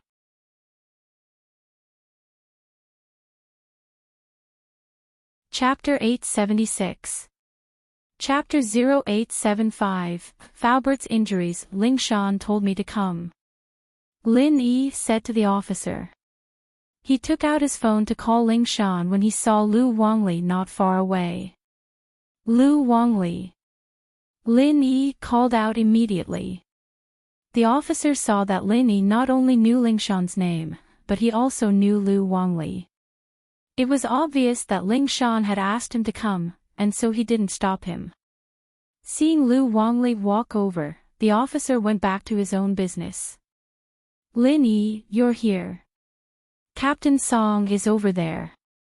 Lu Wangli pointed at a direction not far away. Where's Faubert? Bring me there. Lin Yi wasn't in a rush to find Ling Shan. He was worried about Faubert's injuries. Ling Shan said that Faubert was heavily injured, and that he might not make it. This made Lin Yi a little worried, or else he wouldn't be driving so fast. Over here. Lu Wangli saw that Lin Yi was in such a rush, and his expression turned serious as well. He wasn't angry at Lin Yi's commanding tone, because he knew that Lin Yi was probably involved in the big cases that the police had cracked recently. Plus, Lin Yi and Ling Shan's relationship was very strange, and Lu Wangli had pretty much treated Lin Yi as Ling Shan's boyfriend. Lin Yi saw Faubert on the stretcher, and his face darkened. From the outside, Faubert's condition didn't look too good. Leave this place to me, everyone go back and rest. Lin Yi walked over and said to the medical staff who were busy with the work. The medical staff didn't know who Lin Yi was, and they looked at Lin Yi curiously when they heard him, but they didn't leave. You guys go back. He can handle it here. Lu Wangli knew that Lin Yi wasn't simple, so he spoke up to help Lin Yi. I'm sorry, officer. It's our duty to save lives and help the injured. We can't leave until we receive orders from our superiors. A leading medic walked over and said to Lu Wangli. Are you from the First People's Hospital or the Second People's Hospital? I'll talk to your dean. Lin Yi was anxious. It wasn't that Lin Yi didn't trust these medical staff, but they couldn't save Faubert at all. First People's Hospital. The medic didn't hide anything. He wasn't sure of Lin Yi's identity, but he couldn't leave without his superior's order. Lin Yi quickly dialed Guan Shuamin's number and told him what had happened. He then asked for the medical staff's number. When the nurse heard that Lin Yi was calling Guan Shuamin, she was stunned and asked, May I ask if you're calling Guan Shuamin? Yes. Do you know him? Lin Yi was delighted and asked. Which doctor in Songshan doesn't know Professor Guan? The doctor said, Are you someone recommended by Professor Guan? Lin Yi let out a sigh of relief. He directly passed the phone to the medical staff and said, I'm Guan Shuamin's disciple. Leave this to me. Elder Guan will explain to you. The medical staff picked up the phone and nodded after hearing Guan Shuamin's words. Guan Shuamin told him that Lin Yi was his disciple. Leave this to Lin Yi and he would immediately call Dean Qin. The medical staff was relieved after hearing Guan Shuamin's words. Not long after hanging up the phone, the dean called. Dean Qin, hello. I'm Xiao Lu. The medical staff quickly picked up the phone. Okay. Okay, I understand. We will definitely cooperate with Dr. Lin Yi. Dean Qin called and told him to try his best to fulfill Lin Yi's request and help Lin Yi save the patient. With the dean's words, Xiao Lu naturally didn't have to worry about anything.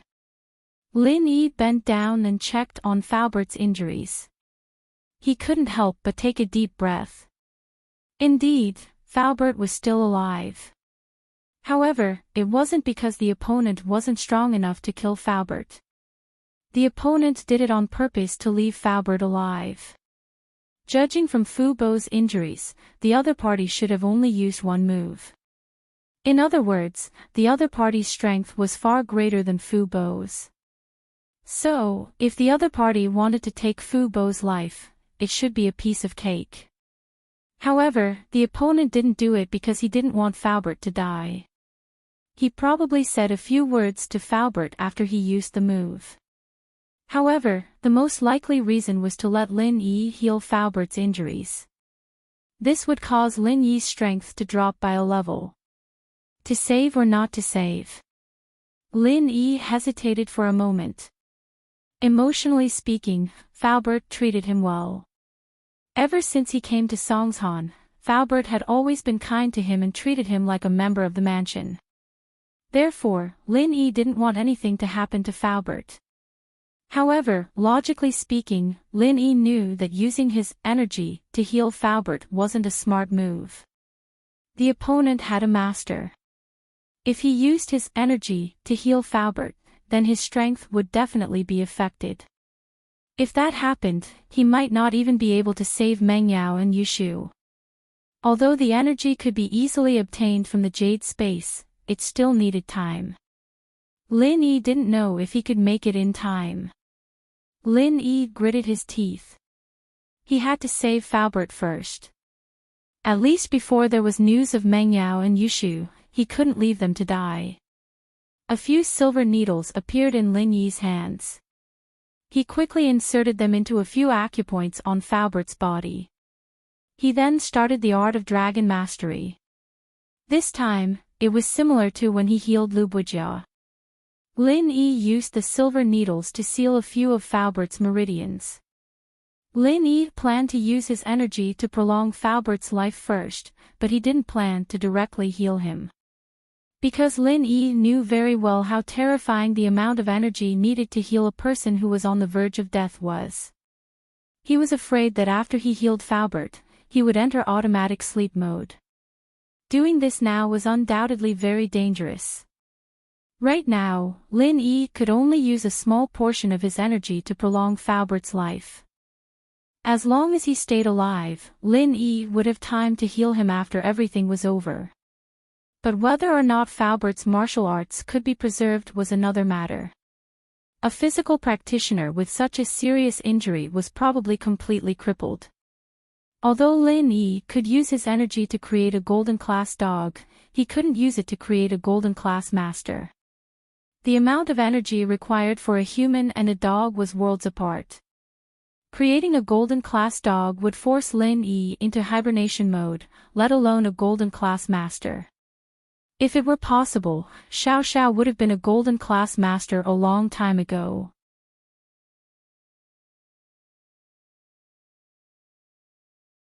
Chapter 877. The Target, Fu. Lin Yi breathed out in relief. Faubert's life was safe. Whether or not he could recover his strength wasn't something Lin Yi cared about. This was all Lin Yi could do. Even so, Lin Yi was sweating profusely. He'd used up quite a bit of energy. After all, that palm strike was enough to take Faubert's life. Lin Yi hadn't healed Faubert completely, but that was only the body and bones. Lin Yi had to use his energy to repair the organs, otherwise any damage to any organ would be enough to take Faubert's life. If it weren't for Faubert's extraordinary physique, a normal person wouldn't be able to hold on until now. Lin Yi wiped the sweat off his forehead and raised his head to see Ling Shan and Peng Zhan already there, looking at him anxiously. Ling Shan had seen Lin Yi heal before, and after she arrived, she sent everyone around Lin Yi away, sending Lu Wangli and his platoon to protect Lin Yi, preventing anyone from disturbing Lin Yi. How is it? Peng Zhan's face was very serious, his eyebrows furrowed. He was worried about his daughter's safety, but he was also worried about Faubert's injuries. His life is safe, but I can't say if he'll be able to recover his strength. After all, Faubert is a physical practitioner, and his body was damaged to this extent. Lin Yi shrugged. His energy could only restore the damaged parts to their original state, as if he'd been reborn, but he couldn't make Faubert's body and bones return to their original state. That was something that could only be achieved after a long period of training, and it wasn't something that Lin Yi's energy could change. It wasn't like the qi of a spiritual practitioner, which could be replenished through energy conversion. This was the biggest difference between a spiritual practitioner and a physical practitioner. Once the meridians of an inner force expert were destroyed, the true qi in their body would not be able to be preserved, and they would become a cripple. On the other hand, once a physical expert's body suffered a serious injury, even if he healed, his body would not be able to return to its previous state. He would basically be no different from a normal person. It's fine as long as you're alive. Pingzhan let out a sigh of relief. It didn't matter if Faubert could recover his strength or not, as long as he could survive. Pingzhan and Faubert may be master and servant in name, but they'd been together for so many years. Humans weren't plants or trees, so how could they be emotionless? The relationship between him and Faubert was more or less that of an old friend. Even if he had to go bankrupt, he'd still want Faubert to live. How are Yao Yao and Shu? Any news? Lin Yi's face was a little pale. Healing Faubert had obviously used up a lot of his stamina, and he wasn't suited for battle in this state. However, the situation was urgent, and he couldn't afford to rest.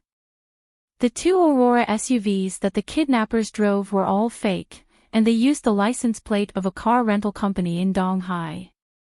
After checking through the POS machine, the original car model was a Honda CR-V, and we can't confirm the identity of the kidnappers at the moment. Lu Wonglei told him what he had found out from the investigation.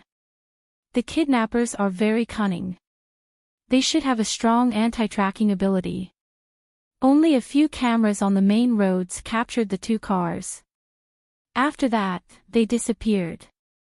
There are 2 possibilities. One is that the kidnappers changed cars, and the other is that the kidnappers intentionally avoided some cameras when they arrived at their destination. Pingzhan nodded and sighed softly. He didn't even know who his opponent was this time, and he was completely at his wits' end. After hearing Lu Wonglei's words, he couldn't help but turn to look at Lin Yi, hoping that he could give him an idea. Uncle Chu, since the kidnappers kidnapped Yao Yao and Shu, they must have a purpose. I believe that they will contact us first. Lin Yi sighed and said, if the kidnappers didn't want to use Yao Yao and Shu for some purpose, they wouldn't have kidnapped them. If it was just a grudge, then they would have been killed on the spot like Faubert. Yeah. But they're both girls. Pingzhan actually thought of the same thing. Since the kidnappers kidnapped his daughter and Shu, they must be trying to use them for some purpose, but he was afraid that the kidnappers would be tempted. Instead of being troubled here, why don't we go back and wait for the kidnappers' call? Lin Yi suggested. He needed to continue sleeping for a while to replenish his stamina. Otherwise, even if there was news of the kidnappers, Lin Yi wouldn't be able to fight them. Okay. Pingzhan was no longer the high-spirited chairman of a company, but an anxious father.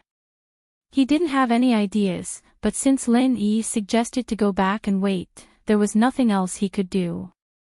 Ling Shan didn't stop him because she knew that if Lin Yi couldn't solve the problem, there was no point for her to be anxious. Since Lin Yi wanted to go back, then let him go. As for Faubert, Lin Yi didn't send him to the hospital. Instead, he asked Lu to send him to the villa. Lin Yi had Faubert's injuries under control. As long as Faubert didn't get injured again, his condition wouldn't worsen. At this moment, only Lin Yi, Pingzhan, and Faubert were left in the villa, along with General Weiwu, the golden-class dog. Are we just going to wait for the kidnappers to contact us? Pingzhan looked at his watch anxiously. It had been more than an hour, and the kidnappers hadn't called yet. It made him restless. Other than that, I can't think of any better ideas. Lin Yi sighed as well. The most important thing is that I need to rest. I used up quite a bit of qi to control Uncle Fu's injuries, and I'm afraid that this is a trap set up by the enemy, leaving Uncle Fu alive on purpose to exhaust my strength. Lin Yi sighed as well. Pingzhan's face stiffened when he heard Lin Yi's words. He didn't think so much before, but after hearing what Lin Yi said, he felt that it was very possible. He quickly said, go rest, I'll wait for the kidnapper's call. No need, it's fine on the sofa. Lin Yi said and closed his eyes, entering into a state of fake sleep. Lin Yi didn't sleep soundly. After entering the jade space, he still knew what was happening outside. Although Lin Yi entered the jade space and tried his best to absorb the energy in the space, his brain didn't rest at all. He kept guessing who the kidnappers were. According to the sequence of events, Lin Yi locked onto two people. One was House Yu's Yukuan, and the other was Jining Jun.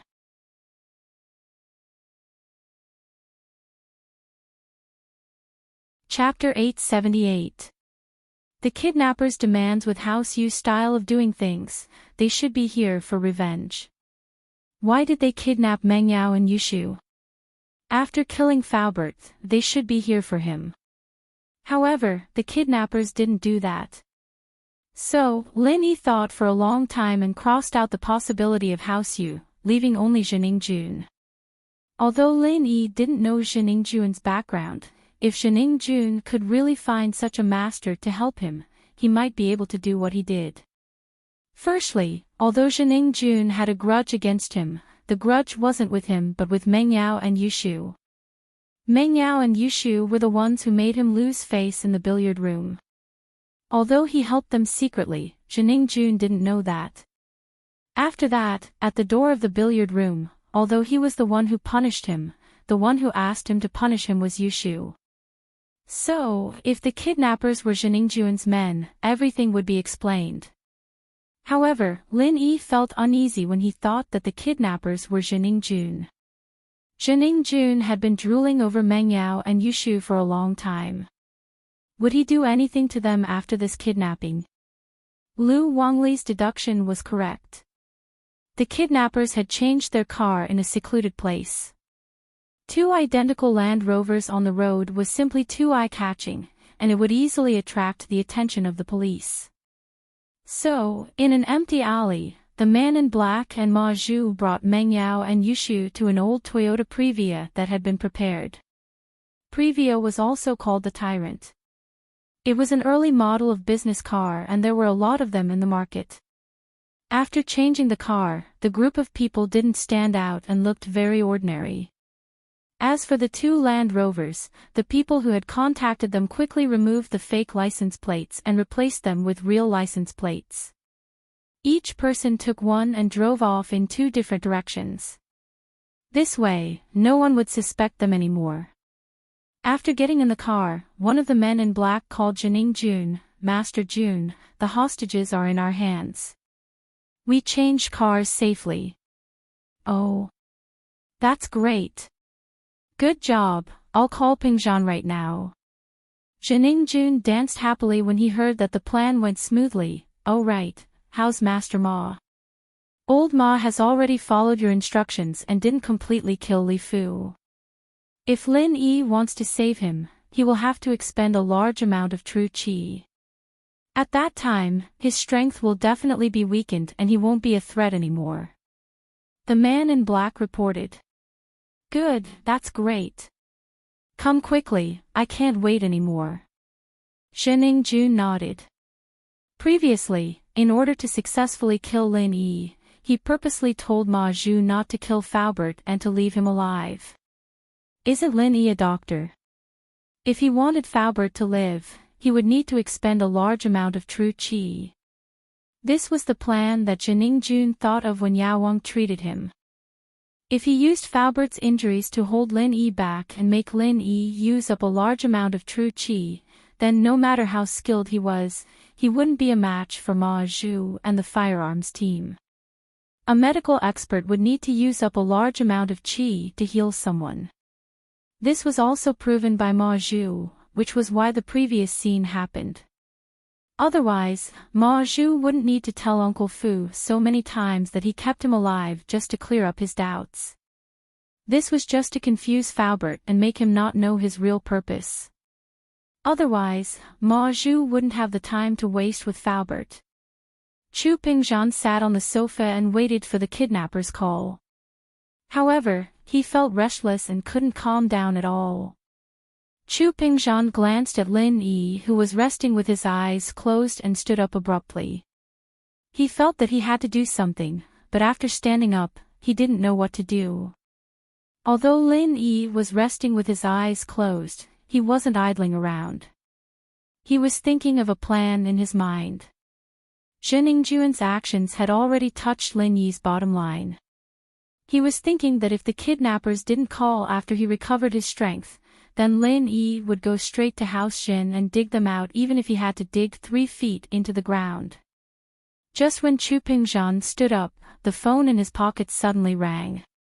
Chu Pingzhan quickly took it out and looked at the caller ID. It was a hidden number with all the numbers 0. "Hello, I'm Chu Pingzhan." Chu Pingzhan was very sure that the caller was the kidnappers. After all, normal people didn't need to hide their numbers when they called. "Hello, Mr. Chu. It's my pleasure to meet you." There was a piercing voice on the other side of the phone. It was obvious that the voice had been changed by a voice changer. The fake politeness made Chu Pingzhan even more uncomfortable. "Who are you? What's the matter?" Chu Pingzhan frowned and asked. "Who I am isn't important. What's important is that you want to know the whereabouts of your daughter and her best friend. I'm an insider." Wahahaha. The person on the phone was unscrupulous and fearless. "My daughter and Shu were kidnapped by you. What do you want?" Chu Pingzhan was completely sure of the identity of the caller. It must be the kidnappers. However, this made Chu Pingzhan feel a little more at ease. As long as the kidnappers were willing to contact him, it was a good thing. Chu Pingzhan wasn't afraid that the kidnappers would give him some conditions. He was afraid that the kidnappers wouldn't accept the conditions and would take his daughter away silently. "Mr. Chu, you're wrong." "What do you mean I kidnapped them?" "I'm just an insider," the person said shamelessly.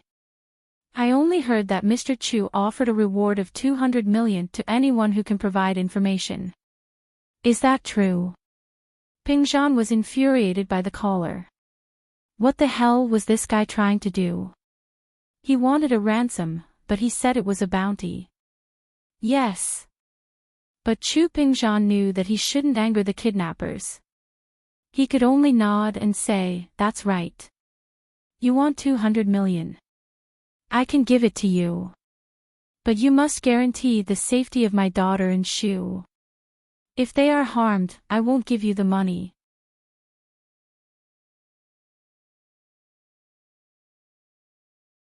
Chapter 879. Another 50 million indeed. Zhen Dazhou had investigated Pingzhan Industries and Pingzhan's personal assets, and the amount he was asking for was within the limits of what Pingzhan could accept. He only wanted cash, not shares or real estate, since he couldn't sell them at all. Wouldn't he be waiting for the police to catch him? He wasn't an idiot. "Mr. Chu, I'm just a good Samaritan, and I can only guarantee that your daughter and her best friend come back alive. As for whether or not they get hurt, that's not my concern. That's what the kidnappers do." The caller said shamelessly, not afraid of Pingzhan's threat at all. Pingzhan's heart froze. He was afraid that his daughter and Shu would be harmed by the kidnappers, and it was highly likely that they would do that. Pingzhan gripped the phone tightly, his body trembling. "How can I not hurt Yao Yao and Shu? I can give you however much you want." "Oh. It seems like you don't want to work with me anymore, Mr. Chu." The caller changed the topic with a cold smile. "All right then, just wait to collect your daughter's and her best friend's bodies. Wait." Pingzhan sighed. It seemed like his daughter and Shu coming back alive was already a blessing, and he couldn't care less about the humiliation. It wasn't something his daughter and Shu wanted, and it was fine as long as they didn't make it public. It was better than dying. "Oh. Did you change your mind again, Mr. Chu?"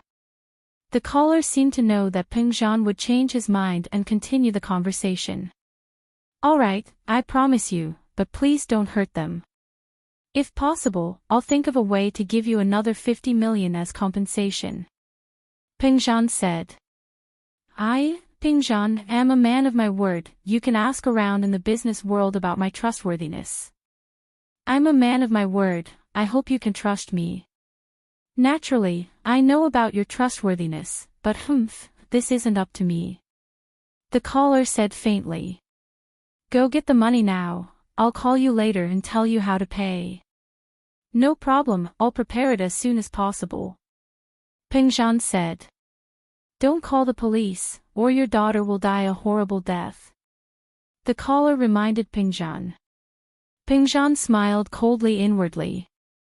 Weren't you supposed to be a good Samaritan? I'm not allowed to call the police again. Did he finally give himself away? But Pingzhan, naturally, wouldn't say what he was thinking. He didn't want to provoke the criminal. Don't worry, it won't happen. In actuality, Pingzhan didn't plan on calling the police. There was obviously a master on the other side, and the police's involvement would only anger them. Even if they managed to save his daughter in the end, they might not be able to stop the master.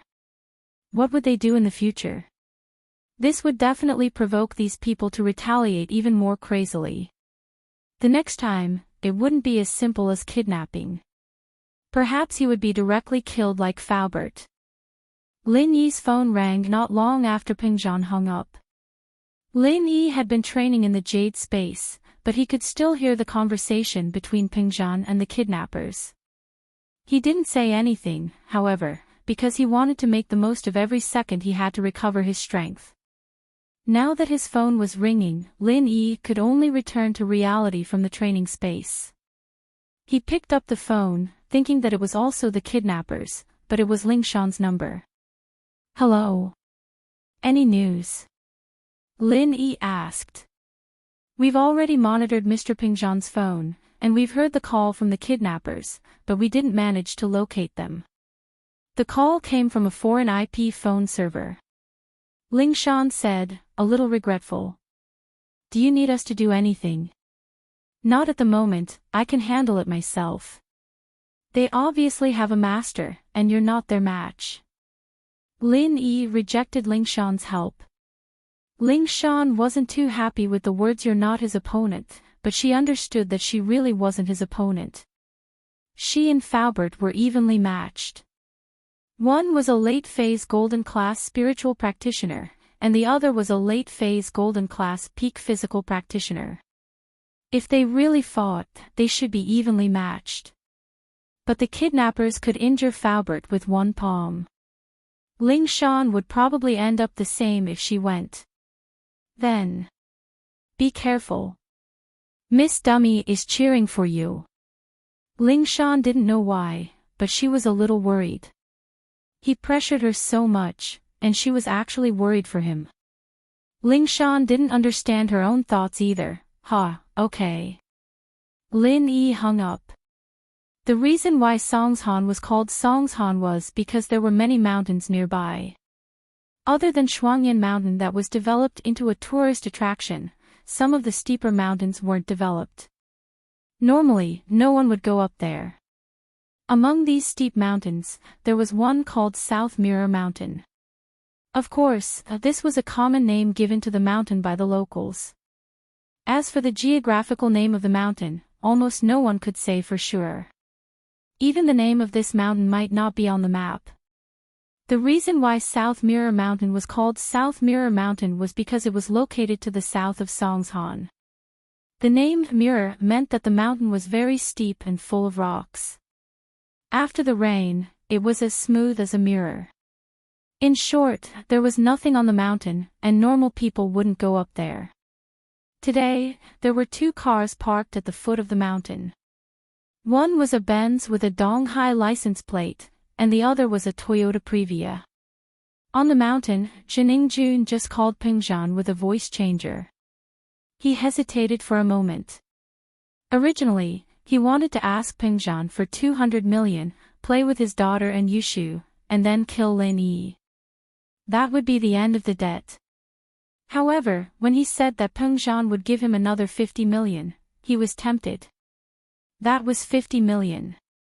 He only spent 40 million on the doctor, and Pingzhan added another 50 million. The condition was that he couldn't hurt Meng Yao and Yushu.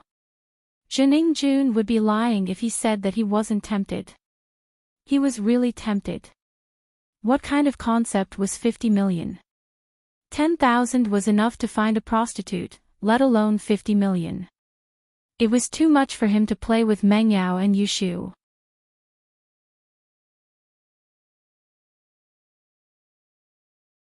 Chapter 880. Drool over it. Long Meng Yao and Yushu were the best of the best. He had never seen such beautiful girls in Donghai before, and he didn't want to give them up just like that. Fuck, 50 million it was worth it. He would pretend that Peng Zhan never said anything. Thinking of this, Zhening Jun gritted his teeth and walked towards the cave.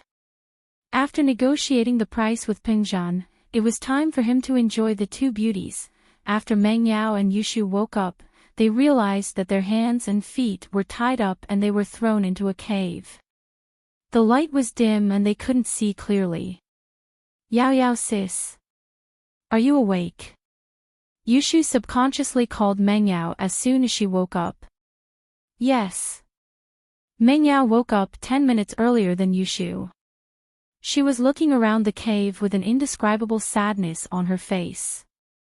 The scene of Faubert flying out kept appearing in her mind. Meng Yao really hoped that it was just a dream and everything would be over when she woke up, but it wasn't a dream. Where are we? Are we dreaming? Yushu just woke up and was a little dazed. We're not dreaming, we're caught. Meng Yao shook her head and said sadly, I wonder how Faubert is. Is he okay? He should be okay. Don't forget that Shield Bro is a miracle doctor, he can even cure General Wei Wu. Yushu was very optimistic. It's not the same. If Lin Yi wants to save Faubert, he'll need a lot of time and use up a lot of pure energy. If he wants to save us now, he can't save Faubert. Meng Yao thought that Lin Yi would save Faubert, but the more she thought about it, the less likely it was, unless Lin Yi didn't care about her and Shu anymore. Ah. Yushu heard Meng Yao's words and started to worry. You guys woke up? That's great, if not, I'll have to wake you up. I don't like unresponsive women. Zhening Jun walked into the cave and was surprised to see Meng Yao and Yushu awake. Zhening Jun. It's you. So you kidnapped us. Meng Yao was trying to guess who captured them and who had such a deep grudge against them that they wanted to kill Faubert, but she didn't expect it to be Zhening Jun. Haha, that's right, it's me.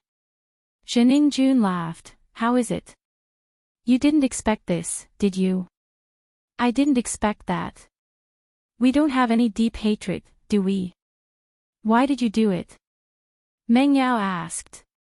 She was trying her best to buy time. She knew that the longer she delayed, the more time Lin Yi would have to save them. No.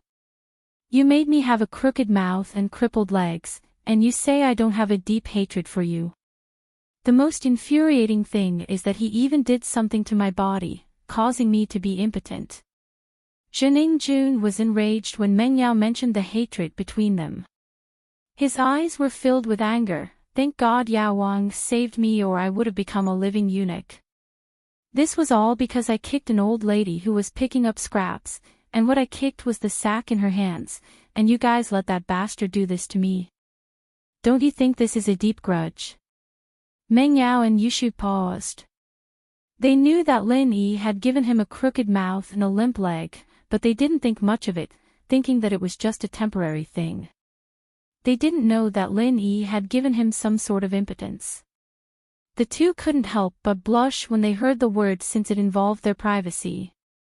However, they didn't let Lin Yi make Zhening Jun impotent. Did Lin Yi do it on his own? Even if Lin Yi did it on his own, they didn't blame Lin Yi. After all, Lin Yi did it for them. Then what do you want? Meng Yao didn't dwell on the question and asked directly. What do I want? My impotence has just been cured and I'm looking for a girl to test it on. I've been drooling over you two for a long time, so I'll test it on you two today. Zhening Jun said fiercely. Ah! Meng Yao was shocked. She didn't expect Zhening Jun to do this. She was shocked, angry, and scared at the same time. She looked at Jun. How dare you? If you do that, the consequences will be severe. Consequences? What consequences can there be? Jun laughed nonchalantly. I've already called Chu Pingzhan and even he allowed me to do something to you. As long as I don't kill you, what's there for me to be afraid of? Lin Yi will kill you. Meng Yao wasn't afraid at all. She didn't expect Jun to call her father already. Yeah, Yao sis and I are shield bros first and second wives. He will kill you. Yushu added. Lin Yi is in a precarious situation himself. He will die soon. Although Jun used to be afraid of Lin Yi was already a dead man in his eyes. Under the combined attack of the firearms team and Ma Zhu, Lin Yi had no chance of surviving. Ah! Meng Yao was shocked. She didn't think that Jun was boasting. He must have his reasons. After all, Uncle Fu was severely injured by the master beside him and it was unknown whether he was dead or alive. What if the master was stronger than Lin Yi? Then Lin Yi coming here was no doubt a suicide mission. She didn't want Lin Yi to come here anymore. Alright, cut the bullshit. Which one of you is going to give yourself first? Jun looked at Meng Yao and Yushu with a lecherous smile. He felt that his lower body was reacting. Yao Wang was so powerful. He didn't have any reaction when he took Viagra, but after being treated by Jun, he became majestic all of a sudden. Oh, wait, I need to go to the washroom. You go out first. Yushu suddenly said to Jun. Washroom? Jun froze. He didn't expect Yushu to want to go to the washroom at this time. He asked subconsciously, do you want to go to the washroom? Asterisk. Yushu said. I also want to go to the washroom. Meng Yao didn't know what Yushu meant, but she knew that Yushu was always weird and had a lot of ideas. She must have her reasons for wanting to go to the washroom at this time. Fuck. What a lazy donkey. Jun was furious. He was in high spirits and these two wanted to go to the washroom. He had no choice but to say, then hurry up. Go out for a while. Otherwise, how can we come out in front of you? Yushu said.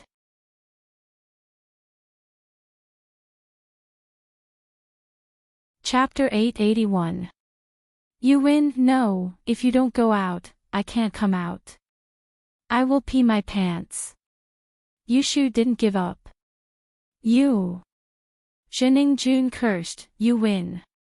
If Yushu and Meng Yao really peed their pants, how disgusting would that be? There was no place to take a shower in the cave.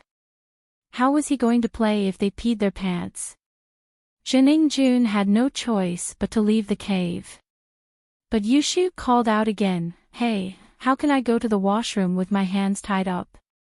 Jun cursed Yushu for being a busybody. He walked over, lowered his head and untied the ropes on Yushu's hands and feet. Under the dim light in the cave, Yushu's blush made her look even more alluring. Jun was tempted and he wanted to grab her breasts. A girl with a child's face and huge breasts was rare. Just when Jun wanted to have some fun, Yushu said, don't touch me, I will pee my pants if you touch me. Ha! Jun was shocked by Yushu's words. His hands that were hanging in the air stopped abruptly. He glared at Yushu, why are you so troublesome? Hurry up, you will really pee your pants later. Yushu ignored Jun and continued to rush him. Jun scoffed, stood up, and walked out of the cave. He wanted to peek in from the outside but the blinding light from the outside was a stark contrast to the darkness in the cave. He couldn't see anything from the outside. It was pitch black. Jun could only give up and go check on the gun team's ambush. He had to make sure that after he lured Lin Yi here, he would shoot Lin Yi to death. However, he couldn't expose his men and raise Lin Yi's vigilance. It was hard to hide in the sparse forest on the mountain, so the gun team could only find a rock to cover themselves and hope that Lin Yi would kill them in one shot. In the cave, Yushu wasn't in a hurry to go to the washroom. She opened her bag first, thinking that the men in black had taken her phone but not her bag. The bag was still straddling her even when they were tied up. "Shu, what are you doing? Aren't you going to the washroom?" Meng Yao asked. "What for? We didn't even drink water in the morning. I tricked Jun to go out so that we can prepare ourselves.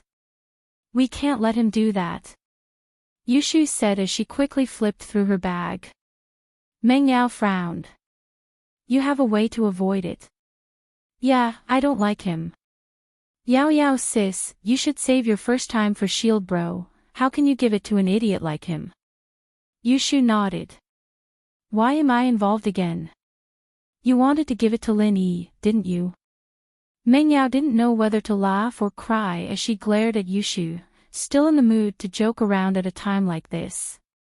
"Oh, you have to think about it first, I'm the small wife."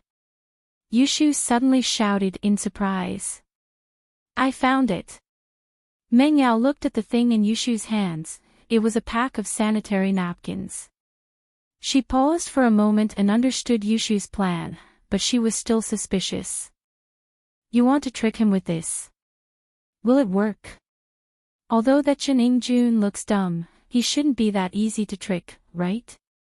"Of course it won't work, but what if I add some spices?" Yushu smiled mischievously as she took out the red ink she'd bought this morning. She opened up 2 sanitary napkins and quickly poured the ink on them before tossing them into a corner of the cave. She then took out a bottle of water and poured it on them, pretending like she'd just taken a shower. Ugh. Meng Yao was a little dumbfounded. Was this even possible? But it did look like it if she didn't look closely. Phew, I'm not done yet. Yushu took out 2 sanitary napkins and poured the fountain water on them before stuffing them into her pants. "Shoo! You!" Meng Yao's eyes widened. "That's so much fountain water, it's so dirty." Yao, what about you?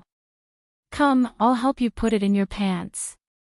Yushu took out another sanitary napkin and said to Meng Yao. Me too," Meng Yao said, feeling disgusted as she looked at the sanitary napkin that was covered in ink. "Oh, Yao, if you don't want to take a shower, just bear with it for a while. We can always go home and take a shower." Yushu didn't really care. Meng Yao could only acquiesce to Yushu's words. It felt weird, but Meng Yao had to admit that Yushu's idea wasn't bad. After everything was done, Yushu closed her bag and hid the fountain water. Done. Although Yushu's idea prevented the two from being violated by Jun, Meng Yao felt sad when she thought of Faubert. "Shu, it's our fault for hurting Faubert. If we didn't want to mess with Jun, this wouldn't have happened. I think that Shield Bro will have a way." Yushu trusted Lin Yi. "You really trust him?" Meng Yao also hoped that Lin Yi would save Faubert first. It'd be best if he didn't come to save her and Shu. From Jun's tone, he seemed to be prepared. If Lin Yi came, it'd be dangerous. "Oh, it's all right." Yushu nodded. Yao, don't you trust Shield Bro? He saved us so many times already." "I don't know." Meng Yao shook her head. She was a little down because of Faubert. As they talked, Jun returned to the cave. "Hey, are you two done peeing?" "Dilly-dallying, you really have a lot of things to do." "Oh, I'm done." "Is there anything else?" Yushu asked. "What is it?" "Of course it's us." Jun chuckled and a trace of desire flashed across his eyes. "Aw. I don't think you can do it today," Yushu said regretfully. "Can't do it? You think I can't do it? If I say I can, then I must." Jun was amused by Yushu's words. She was already in his hands and she was still saying such childish words. No, I mean, we're here for that. Yushu said with a shrug. Doing that? Which one? Jun froze for a second and reacted immediately. He looked at Yushu in disbelief. Really? Are you lying to a ghost?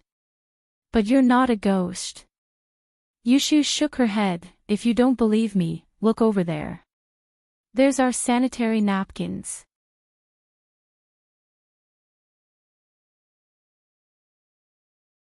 Chapter 882. Successful deception. Jun had a problem since he was young, and that was getting dizzy when he saw the blood. He quickly stood up, but he still couldn't believe that the two of them could do that together. How could there be such a coincidence? Jun didn't doubt the authenticity of the sanitary napkin on the ground because the light in the cave was dim and he couldn't see if it was blood or something else. All he thought was that it didn't make sense for the two of them to do it together.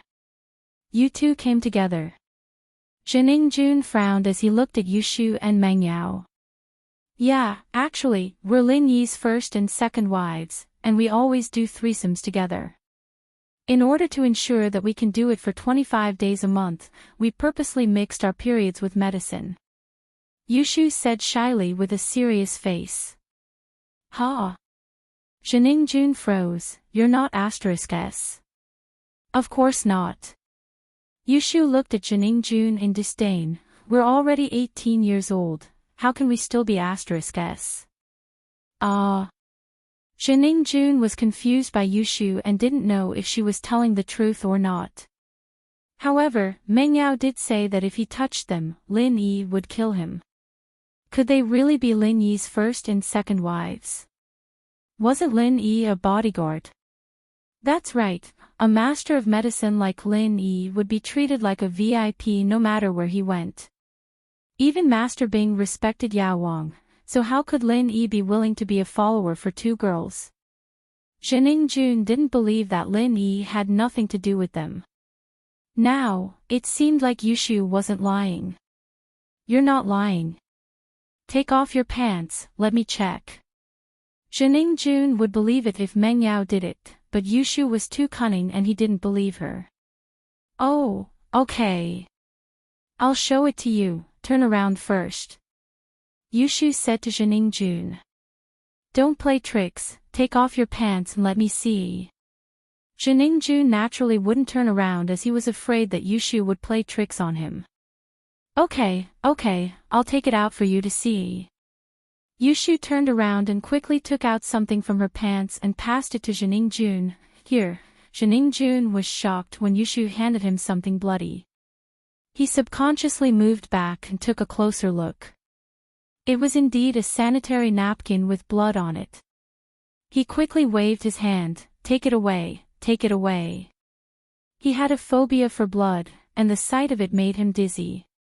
But now, he believed Yushu's words. These two really did it. Yushu threw the bloody sanitary napkin to the side and waved her hand, scaring Jun into hiding again. Actually, if we didn't do it, we wouldn't mind being played with by you, as long as you don't tell Lin Yi. Yushu said regretfully, but the day you chose isn't good, why don't you wait a few days? We're in your hands anyway, it doesn't matter if you wait a few days. Fuck. So fucking unlucky. How can it be red? Jun saw that he had no chance and ignored Yushu. He tied Yushu's hands and feet together while cursing and tied Mingyao's hands and feet again. He instinctively rejected blood, so after tying the rope, he didn't want to stay here any longer. He stood up and walked out of the cave. However, as soon as he reached the entrance of the cave, Jun burst into laughter again. Wahahaha. It seems like even the heavens want me to be rich. Jun suddenly remembered that if he didn't touch Mengyao and Yushu, didn't Pingzhan promise him another 50 million? Now that he calmed down and thought about it, 50 million to play with two girls, and they weren't virgins. That was a huge loss for him. Money was the best. With 50 million, he could get any girl he wanted. Jun gave up on the idea of violating Meng Yao and Yushu and became more rational.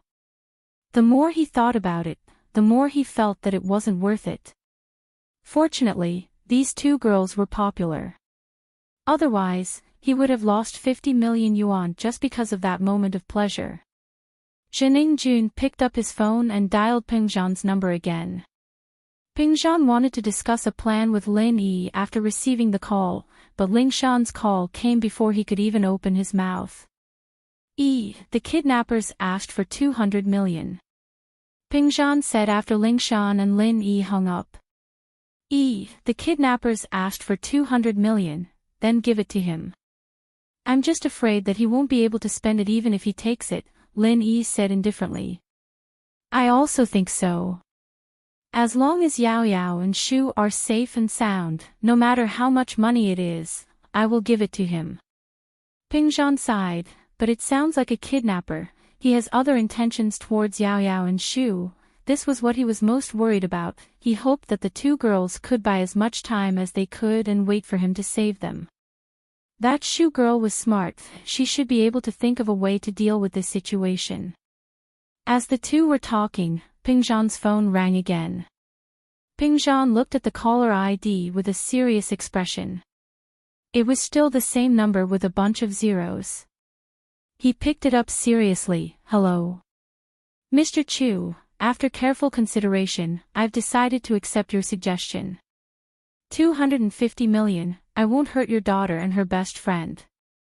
What do you think? Jun was glad that he didn't have sex with Meng Yao and Yushu. If he did, he would lose the money. Okay, I agree. 250 million it is. Peng Zhan was surprised and happy after hearing Jun's words. He had already prepared for the worst and didn't expect the kidnappers to agree to his suggestion. It seemed like the kidnappers valued money more than anything else.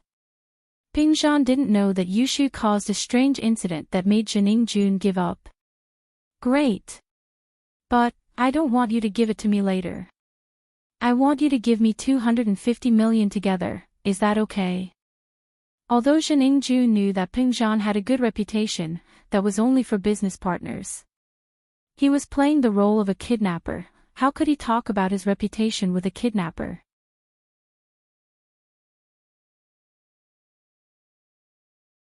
Chapter 883. Chapter 0882, Borrowing money from Lin Yi. With that thought, Peng Zhan nodded. Okay, I promise you. But how can I give you the money? After I give it to you, will you let my daughter and Shu go immediately? I'll give you an account and you can transfer the money there. After I check the account, I'll give you an address. Tell the man named Lin Yi to pick up your daughter and her best friend. Remember, he can only come alone. If there are too many people, we will kill the hostages. Jun said, of course, I believe that Mr. Chu is a smart man and won't call the police. The masters around me can kill Faubert, so naturally, they can also kill your family silently. Although Peng Zhan was suspicious why Jun asked Lin Yi to pick up the hostages, he only had Lin Yi by his side. If Lin Yi didn't go, who else could he ask? Okay, I won't call the police. I hope you will keep your promise. Peng Zhan said. Don't worry, we kidnappers have our own rules. Just look at our professionalism and you should believe that we are professionals. Jun said, the account number is XXXXX. Jun told him the account number and after Peng Zhan wrote it down, he confirmed it with him before hanging up. After the threat, Jun believed that Peng Zhan wouldn't dare to call the police. With Ma Zhu's strength, Peng Zhan would definitely be afraid that he would take revenge on him. Peng Zhan was now an influential figure in Peng Zhan Industries, so no one dared to say anything when Peng Zhan mobilized the company's cash flow. However, the total cash flow was only 210 million. Of course, this was at the expense of the company's future operations. Pingzhan Industries wouldn't have a single cent of liquid funds left once the 210 million was taken out. It would be a fatal blow to Pingzhan Industries, but Pingzhan didn't care about that. He was worried about his daughter's safety. Even if he had to resign from his position as chairman and give his shares to the shareholders as compensation, he didn't mind. Lin Yi didn't know much about business operations, but he did know what would happen if a company ran out of liquid funds. "Uncle Chu, let me help you," Lin Yi said when Pingzhan was about to withdraw all of the company's funds. "You?" Pingzhan was slightly taken aback. He didn't know that Lin Yi and Fatty Lai had started a company, and Meng Yao didn't tell him either. He only thought that Lin Yi and Fatty Lai had a good relationship, but he didn't know that Lin Yi played a role in Miracle Dr. Guan's medical company. Ha! Lin Yi took out his phone and called Fatty Lai. "Fatty Lai, how much cash do you have?" "Boss." "Cash? Why are you suddenly asking this? What's wrong? What happened?" Fatty Lai asked. "It's an emergency," Lin Yi said. "Cash, we can only get 30 to 40 million at most. All the money from the auction was used to buy the production line and build the factory. Our products aren't on the market yet, so most of the funds are stored in the warehouse for medicine." Fatty Lai explained. 40 million, that's too little. Lin Yi sighed. He didn't expect money to be so careless. Opening a medical company required so much investment. In fact, Fatty Lai also wanted to be the biggest medical company, and he bought the most advanced production line in the world. Miracle Dr. Guan's medical company was different from Dr. Kang's medical company. Other than injury medicine, Miracle Dr. Guan would also release more advanced medicine such as painkillers. If it was possible, the pill of life extension and toxin cleansing could be mass-produced as well.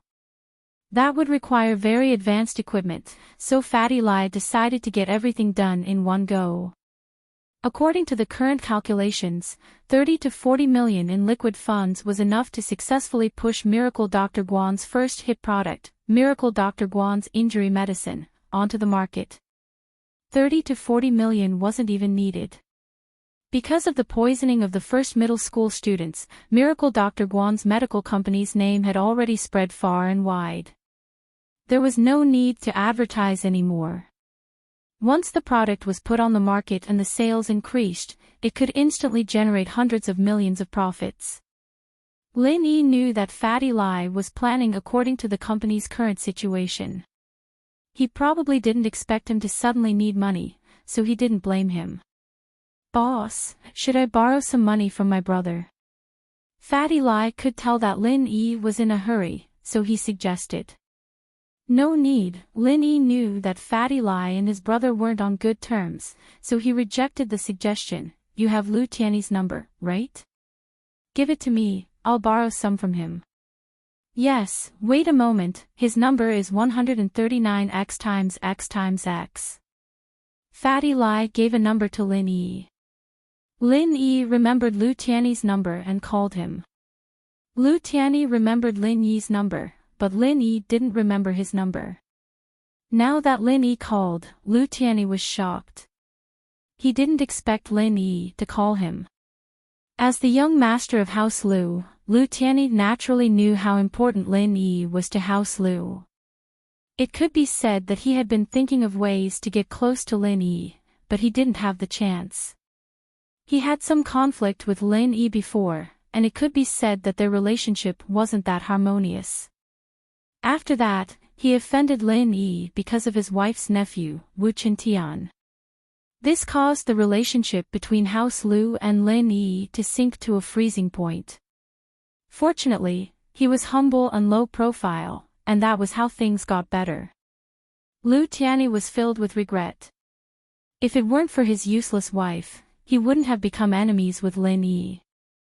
Seeing Lin Yi's pill of life extension and toxin cleansing become a hot item in the auction, and seeing his father turn from an old man on the verge of death into a healthy man, Lu Tiany felt the importance of building a good relationship with Lin Yi.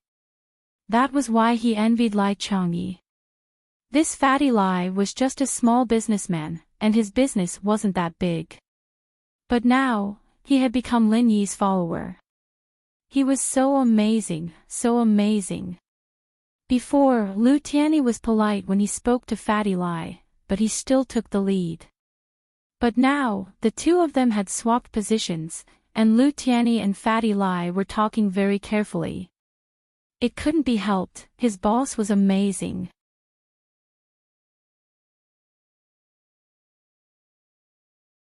Chapter 884. A changed mind. So, Lu Tianyi knew that if he wanted to keep in touch with Lin Yi, he couldn't cut off contact with Fatty Lai, especially when Fatty Lai wasn't that powerful yet. In a few years, House Lai might even become the #1 noble house. However, Lu Tianyi didn't expect Lin Yi to call him. Lu Tianyi took a deep breath and picked up the phone carefully. "Hello, I'm Lu Tianyi." "Mr. Lu. I'm Lin Yi, can you lend me 100 million? Lin Yi didn't waste time and said directly, "If you don't return it, I'll return you a pill or treat your family for free." Sure, it's just 100 million. Miracle Dr. Lin, if you want to use it, just take it. What do you mean by not returning it? Isn't it too vulgar to mention that? Lu Tianyi was just worrying about how to get closer to Lin Yi, and now Lin Yi called him to borrow money. Lu Tianyi was so happy that he could die. How could he not agree? As for whether Lin Yi would return the money or not, that was secondary. Building a good relationship with Lin Yi was the most important goal. "Thank you in advance. I'll text you an account number, and you can transfer it to me," Lin Yi said. "Okay, no problem." Lu Tianyi agreed quickly. These days, there weren't many people who begged others to borrow money, but Lu Tianyi was definitely one of them. He didn't even want Lin Yi to return the money. Lin Yi didn't say anything and hung up. Ping Zhan's eyes widened as he looked at Lin Yi in disbelief. When Lin Yi and Fatty Lai were on the phone, he heard it from the side. When he heard that Lin Yi wanted Lu Tianyi's number, he thought he heard it wrong. Who was Lu Tianyi? The young master of Yanjing's noble house. Lin Yi wanted to borrow money from him. Did he hear it wrong? However, after Lin Yi called Lu Tianyi, Ping Zhan realized that what he heard was the truth. Lin Yi really did borrow 100 million from Lu Tianyi, and it didn't take any effort or persuasion at all. The guy seemed to be very happy to lend the money to Lin Yi. "Uncle Chu, I borrowed 100 million from Lu Tianyi first. Don't use all of the company's liquid funds, it'll affect the company's operations," Lin Yi said with a smile as he looked at the shocked Ping Zhan. "Yanjing's house lose Lu Tianyi?" Ping Zhan still couldn't believe it. "That's him," Lin Yi nodded. "Give me the account number, I'll have him transfer the money over." Ping Zhan took in a deep breath. He didn't think that Lin Yi would have been in Songshan for such a long time already. It was no wonder why he didn't put House Yu in his eyes back then, even daring to kill House Yu's men. As it turned out, Lin Yi borrowed 100 million from another noble house's young master in such a calm and unquestionable tone, and the guy was happy to lend it to him. With Lu Tianyi's 100 million, Ping Zhan easily transferred the remaining 150 million to the kidnapper's account number. About 10 minutes later, the kidnapper called again. It was still the same number that was full of zeros. Ping Zhan picked up the phone. "Hello. Mr. Chu, you have a good reputation, the ransom is in so quickly." Zhening Jun was a little excited. He didn't know that being a kidnapper had such a bright future. He got 250 million just like that. Even if his father worked hard as a pirate, he wouldn't be able to get that much money in a year. If he kidnapped more people in the future, wouldn't he have an endless amount of money? "When can I see Yao Yao and Shu?" Ping Zhan sighed in relief when he heard that the kidnapper didn't intend to go back on his words. "Since Mr. Chu is so straightforward, how can I disappoint you? I'll tell you the address, and you can tell Lin Yi to pick them up," Zhening Jun said. But I hope Mr. Chu remembers my words, don't call the police, or you'll have to bear the consequences. No problem, I just hope that my daughter and Shu are safe, Pengzhan said solemnly. South Mirror Mountain, there are 2 cars at the foot of the mountain, a Mercedes-Benz 600 and a Toyota Previa. Just get someone to follow the road in front of the 2 cars. Zhening Jun said. Okay, I'll remember it.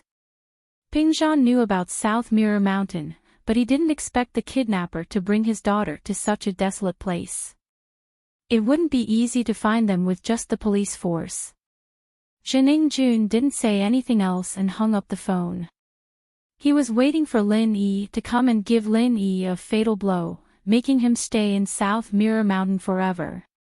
He got the money, but the hatred between Zhening Jun and Lin Yi hadn't been resolved yet. How much did this guy make him suffer? He must make him pay back 10 times, 100 times. South Mirror Mountain, Lin Yi, they specifically asked you to bring Yao Yao and Shu back.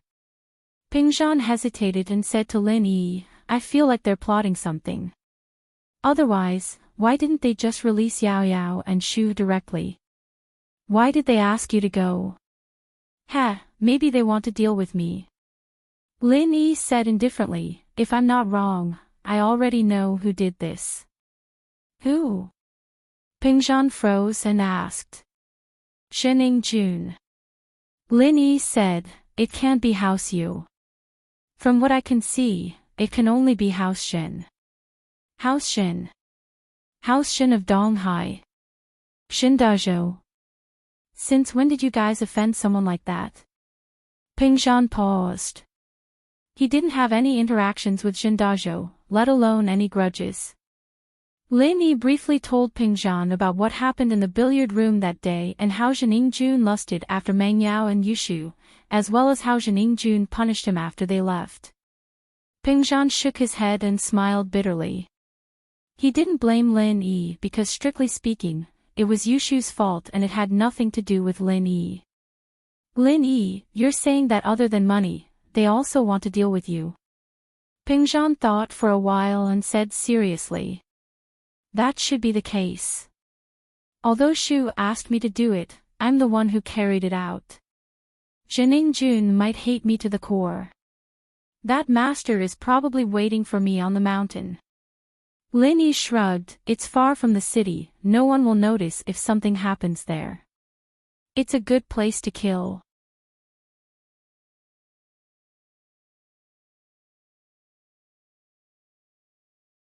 Chapter 885. Moving separately. This was obviously a trap. Since they saw through it, how could they go in? Uncle Chu, you're thinking the wrong way. I mean, there's no one there, it's perfect for me to kill them, Lin Yi smiled and said casually. Oh. You're confident. Pengzhan paused after hearing Lin Yi's words. Yes, Lin Yi nodded and said confidently. In fact, he didn't. However, he couldn't ignore Meng Yao and Yushu. He only said that to reassure Pengzhan. Lin Yi could only take it one step at a time. There was no one in Songshan who could help him, and the enemy had masters. Lin Yi could only face them alone. That's good. Pengzhan didn't suspect anything. Seeing Lin Yi's confidence, he finally relaxed. I was worried that you wouldn't be able to handle it. I'm relieved now. Time is of the essence. Uncle Chu, I'll leave first. Lin Yi didn't say much and walked towards the door. Woof woof. General Weiwu barked twice behind Lin Yi. Lin Yi's footsteps paused for a moment. He smiled and waved at General Weiwu, come with me. Wasn't this a ready-made helper? Who would have thought that a dog was a golden-class dog? It was a wolf in sheep's clothing. Even if Lin Yi brought a dog to Nanjingzi Mountain, he didn't go against Zhening Jun's suggestion. Only Lin Yi could go alone. Because the other person wasn't a human, but a dog. General Weiwu wagged its tail excitedly and followed Lin Yi. Ping Zhan naturally didn't know that General Wei Wu had turned into a golden-class dog. He thought that Lin Yi brought General Wei Wu with him to make it easier for him to find Meng Yao. Just like last time at Mount Shuangyan, Lin Yi brought General Wei Wu with him to track Meng Yao's scent. Lin Yi got on Yushu's yellow beetle and set the GPS to Nanjingzi Mountain. The man and dog made their way there. On Lingshan's side, with Lin Yi's rejection, she naturally couldn't do anything.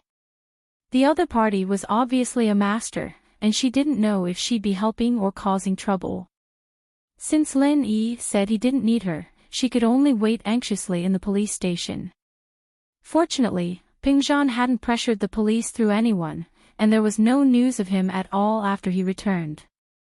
South Mirror Z Mountain, this was the first time Lin Yi came to this place. He didn't know there was such a mountain near Songshan. The foot of the mountain was very desolate. There were no houses and no buildings. There were only some fire prevention slogans and warning signs that it was dangerous to go up the mountain. Not far from the mountain road, 2 cars stopped. It was the 2 cars that Jining Jun mentioned. Lin Yi got off the car and patted General Wei Wu's head. "We'll split up later and act according to the situation, understand?" After General Wei Wu leveled up, it understood human nature better. It nodded, but Lin Yi wasn't sure if it really understood. Before it leveled up, Lin Yi already felt that this dog wasn't simple. It wasn't a normal dog, and now, he felt that this dog's IQ was even higher than before.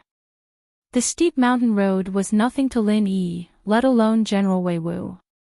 It didn't even walk on the mountain road. Instead, it jumped around the trees and rocks on the side of the road and disappeared quickly. Lin Yi arrived at the top of the mountain, and saw a few people in the open space at the top of the mountain. One of them was Jining Jun. Beside him was a middle-aged man in a white robe. He was tall and strong like a pillar. Behind Jining Jun were 2 bodyguards in black. On the left and right of the bodyguards were Meng Yao and Yushu. Both of their hands and feet were tied up. However, Lin Yi breathed a sigh of relief. It seemed that the 2 of them weren't hurt. "Lin Yi, you're finally here." Wahahaha. Jining Jun wasn't an idiot. He had men lying in ambush at the foot of the mountain to see if Lin Yi came alone. He was afraid that Lin Yi would bring a team of police with him. That would be troublesome. Although Jining Jun was arrogant and had masters around him, he couldn't let his men have a gunfight with the police, could he? Wasn't that asking for death? If that happened, he would have to give up on killing Lin Yi and kill Meng Yao and Yushu to vent his anger. At the back of the mountain, Jining Jun had already prepared a helicopter. Even if the police surrounded the mountain, he could still escape. The police wouldn't think that he had a helicopter as a backup. By the time the police called for backup, he would be long gone. Jin Dazhou's men were in the pirate business. How could they not have a helicopter as an escape tool? Jining Jun had all the necessary equipment, and that was the reason why he dared to wait for Lin Yi here. However, when Jining Jun received a call from his men at the foot of the mountain, he heaved a sigh of relief. It seemed like he was too careful. Lin Yi came alone without any backup or police. As for the dog beside Lin Yi, Jining Jun automatically filtered it out. It was just a dog, what was there to worry about? "Ha, it's really you, Jining Jun." Lin Yi shrugged. It seemed like he was right. Things weren't as simple as he thought. His coming here was probably part of Jining Jun's plan. Therefore, Lin Yi entered a state of alertness. "Oh. You're pretty smart. You guessed it was me." Jining Jun paused for a moment before laughing out loud. "Ha ha ha ha, since you guessed it was me, how dare you come alone? Are you stupid? Are you stupid? You're really stupid." It was no wonder that Jining Jun was so happy. From his point of view, Lin Yi was an idiot. Since he guessed that he kidnapped Meng Yao and Yushu, he still dared to come and pick up the hostages, especially alone. If he wasn't an idiot, then he was too arrogant. Are you saying that I'm smart or stupid? Are you contradicting yourself? Lin Yi couldn't help but laugh. Are you stupid or am I stupid? Meng Yao and Yushu were both here. Lin Yi made up his mind and started to think of a plan. Ever since he came to the top of the mountain, the jade had been warning him non-stop. This meant that the mountain was full of danger and Lin Yi didn't know where the danger was.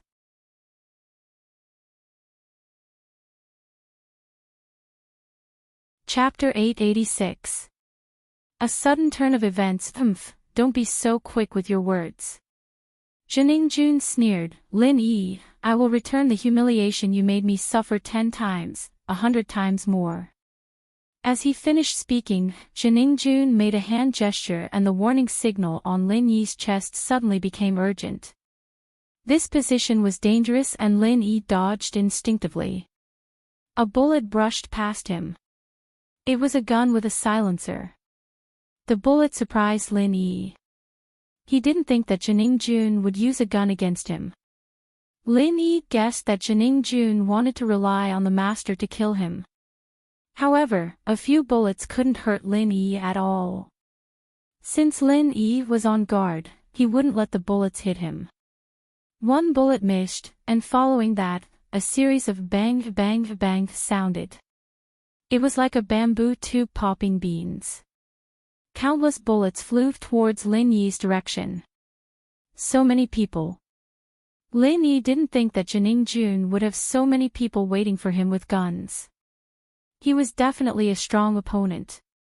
Although Jining Jun looked arrogant, he was different from Zhong Pingliang and Zhao Qibing. He knew how to use a sea of guns. If Lin Yi didn't break through to Mystic Class and was still in the late phase of Golden Class, he wouldn't be able to dodge so many bullets.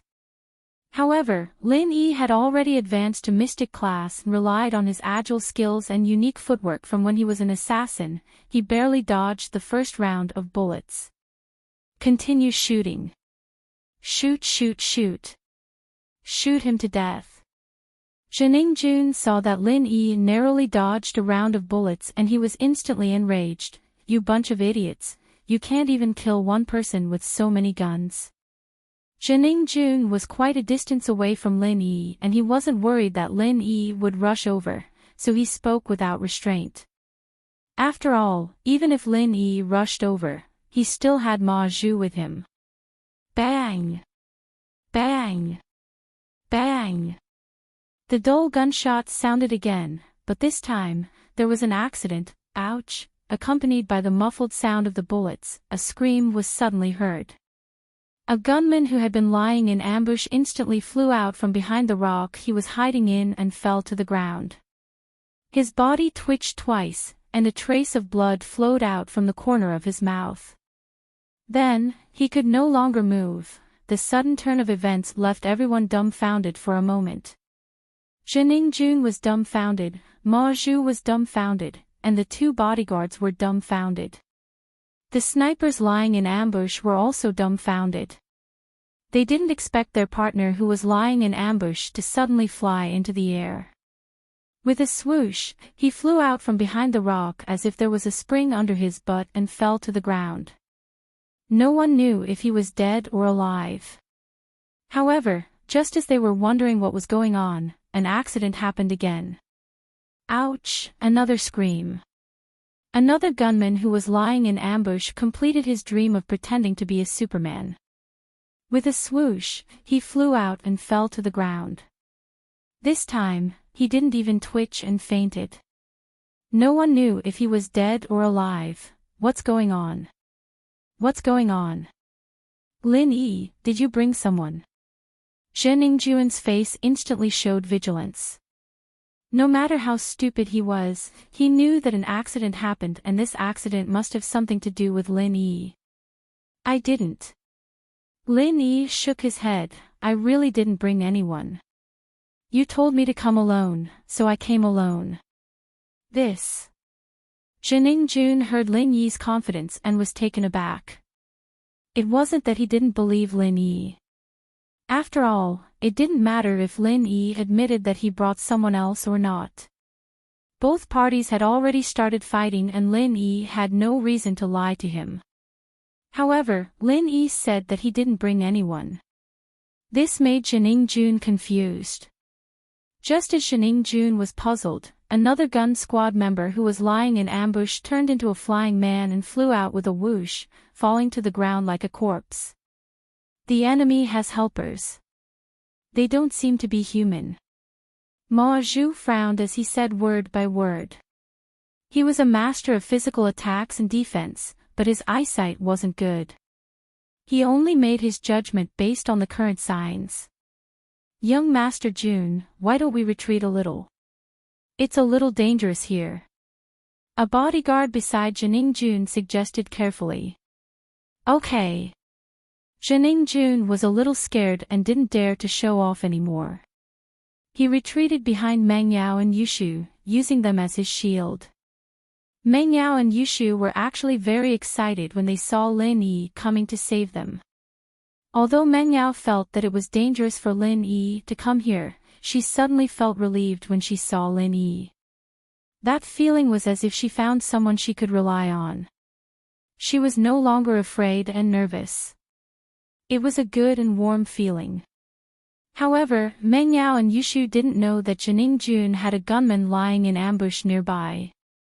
They were brought out from the cave before Lin Yi came. So, when they heard the gunshots, they were shocked. They even forgot to scream and forgot that they were in danger. They looked at Lin Yi nervously. They wanted Lin Yi to be careful, but they were afraid that Lin Yi would be distracted, so they chose to stay silent. When they saw that Lin Yi successfully dodged the bullets, Meng Yao and Yushu heaved a sigh of relief. It seemed that Lin Yi was quite powerful. Jun thought that he could kill Lin Yi with a gun. It was impossible. Then, Meng Yao and Yushu saw Jun's men flying out from their hiding places one by one and falling to the ground. They were as surprised as Jun, but a strange light flashed across Meng Yao's eyes. Shoo! It looks like General Wei Wu. Meng Yao whispered to Yushu with uncertainty. Oh. Yushu heard Meng Yao's words and rubbed her eyes in disbelief. What the hell, you're influenced by the company you keep. General Wei Wu has been with Shield Bro for a long time and has become so fierce. He's almost like a shield dog. You're tuning into the LoveLore Library YouTube channel. We're so grateful for your support and don't forget to subscribe to join us on this incredible journey through captivating stories. Your generosity through donations truly makes a world of difference, as it's the primary source of revenue that allows me to expand and enhance this channel for you. Thank you from the bottom of my heart for being a part of this adventure.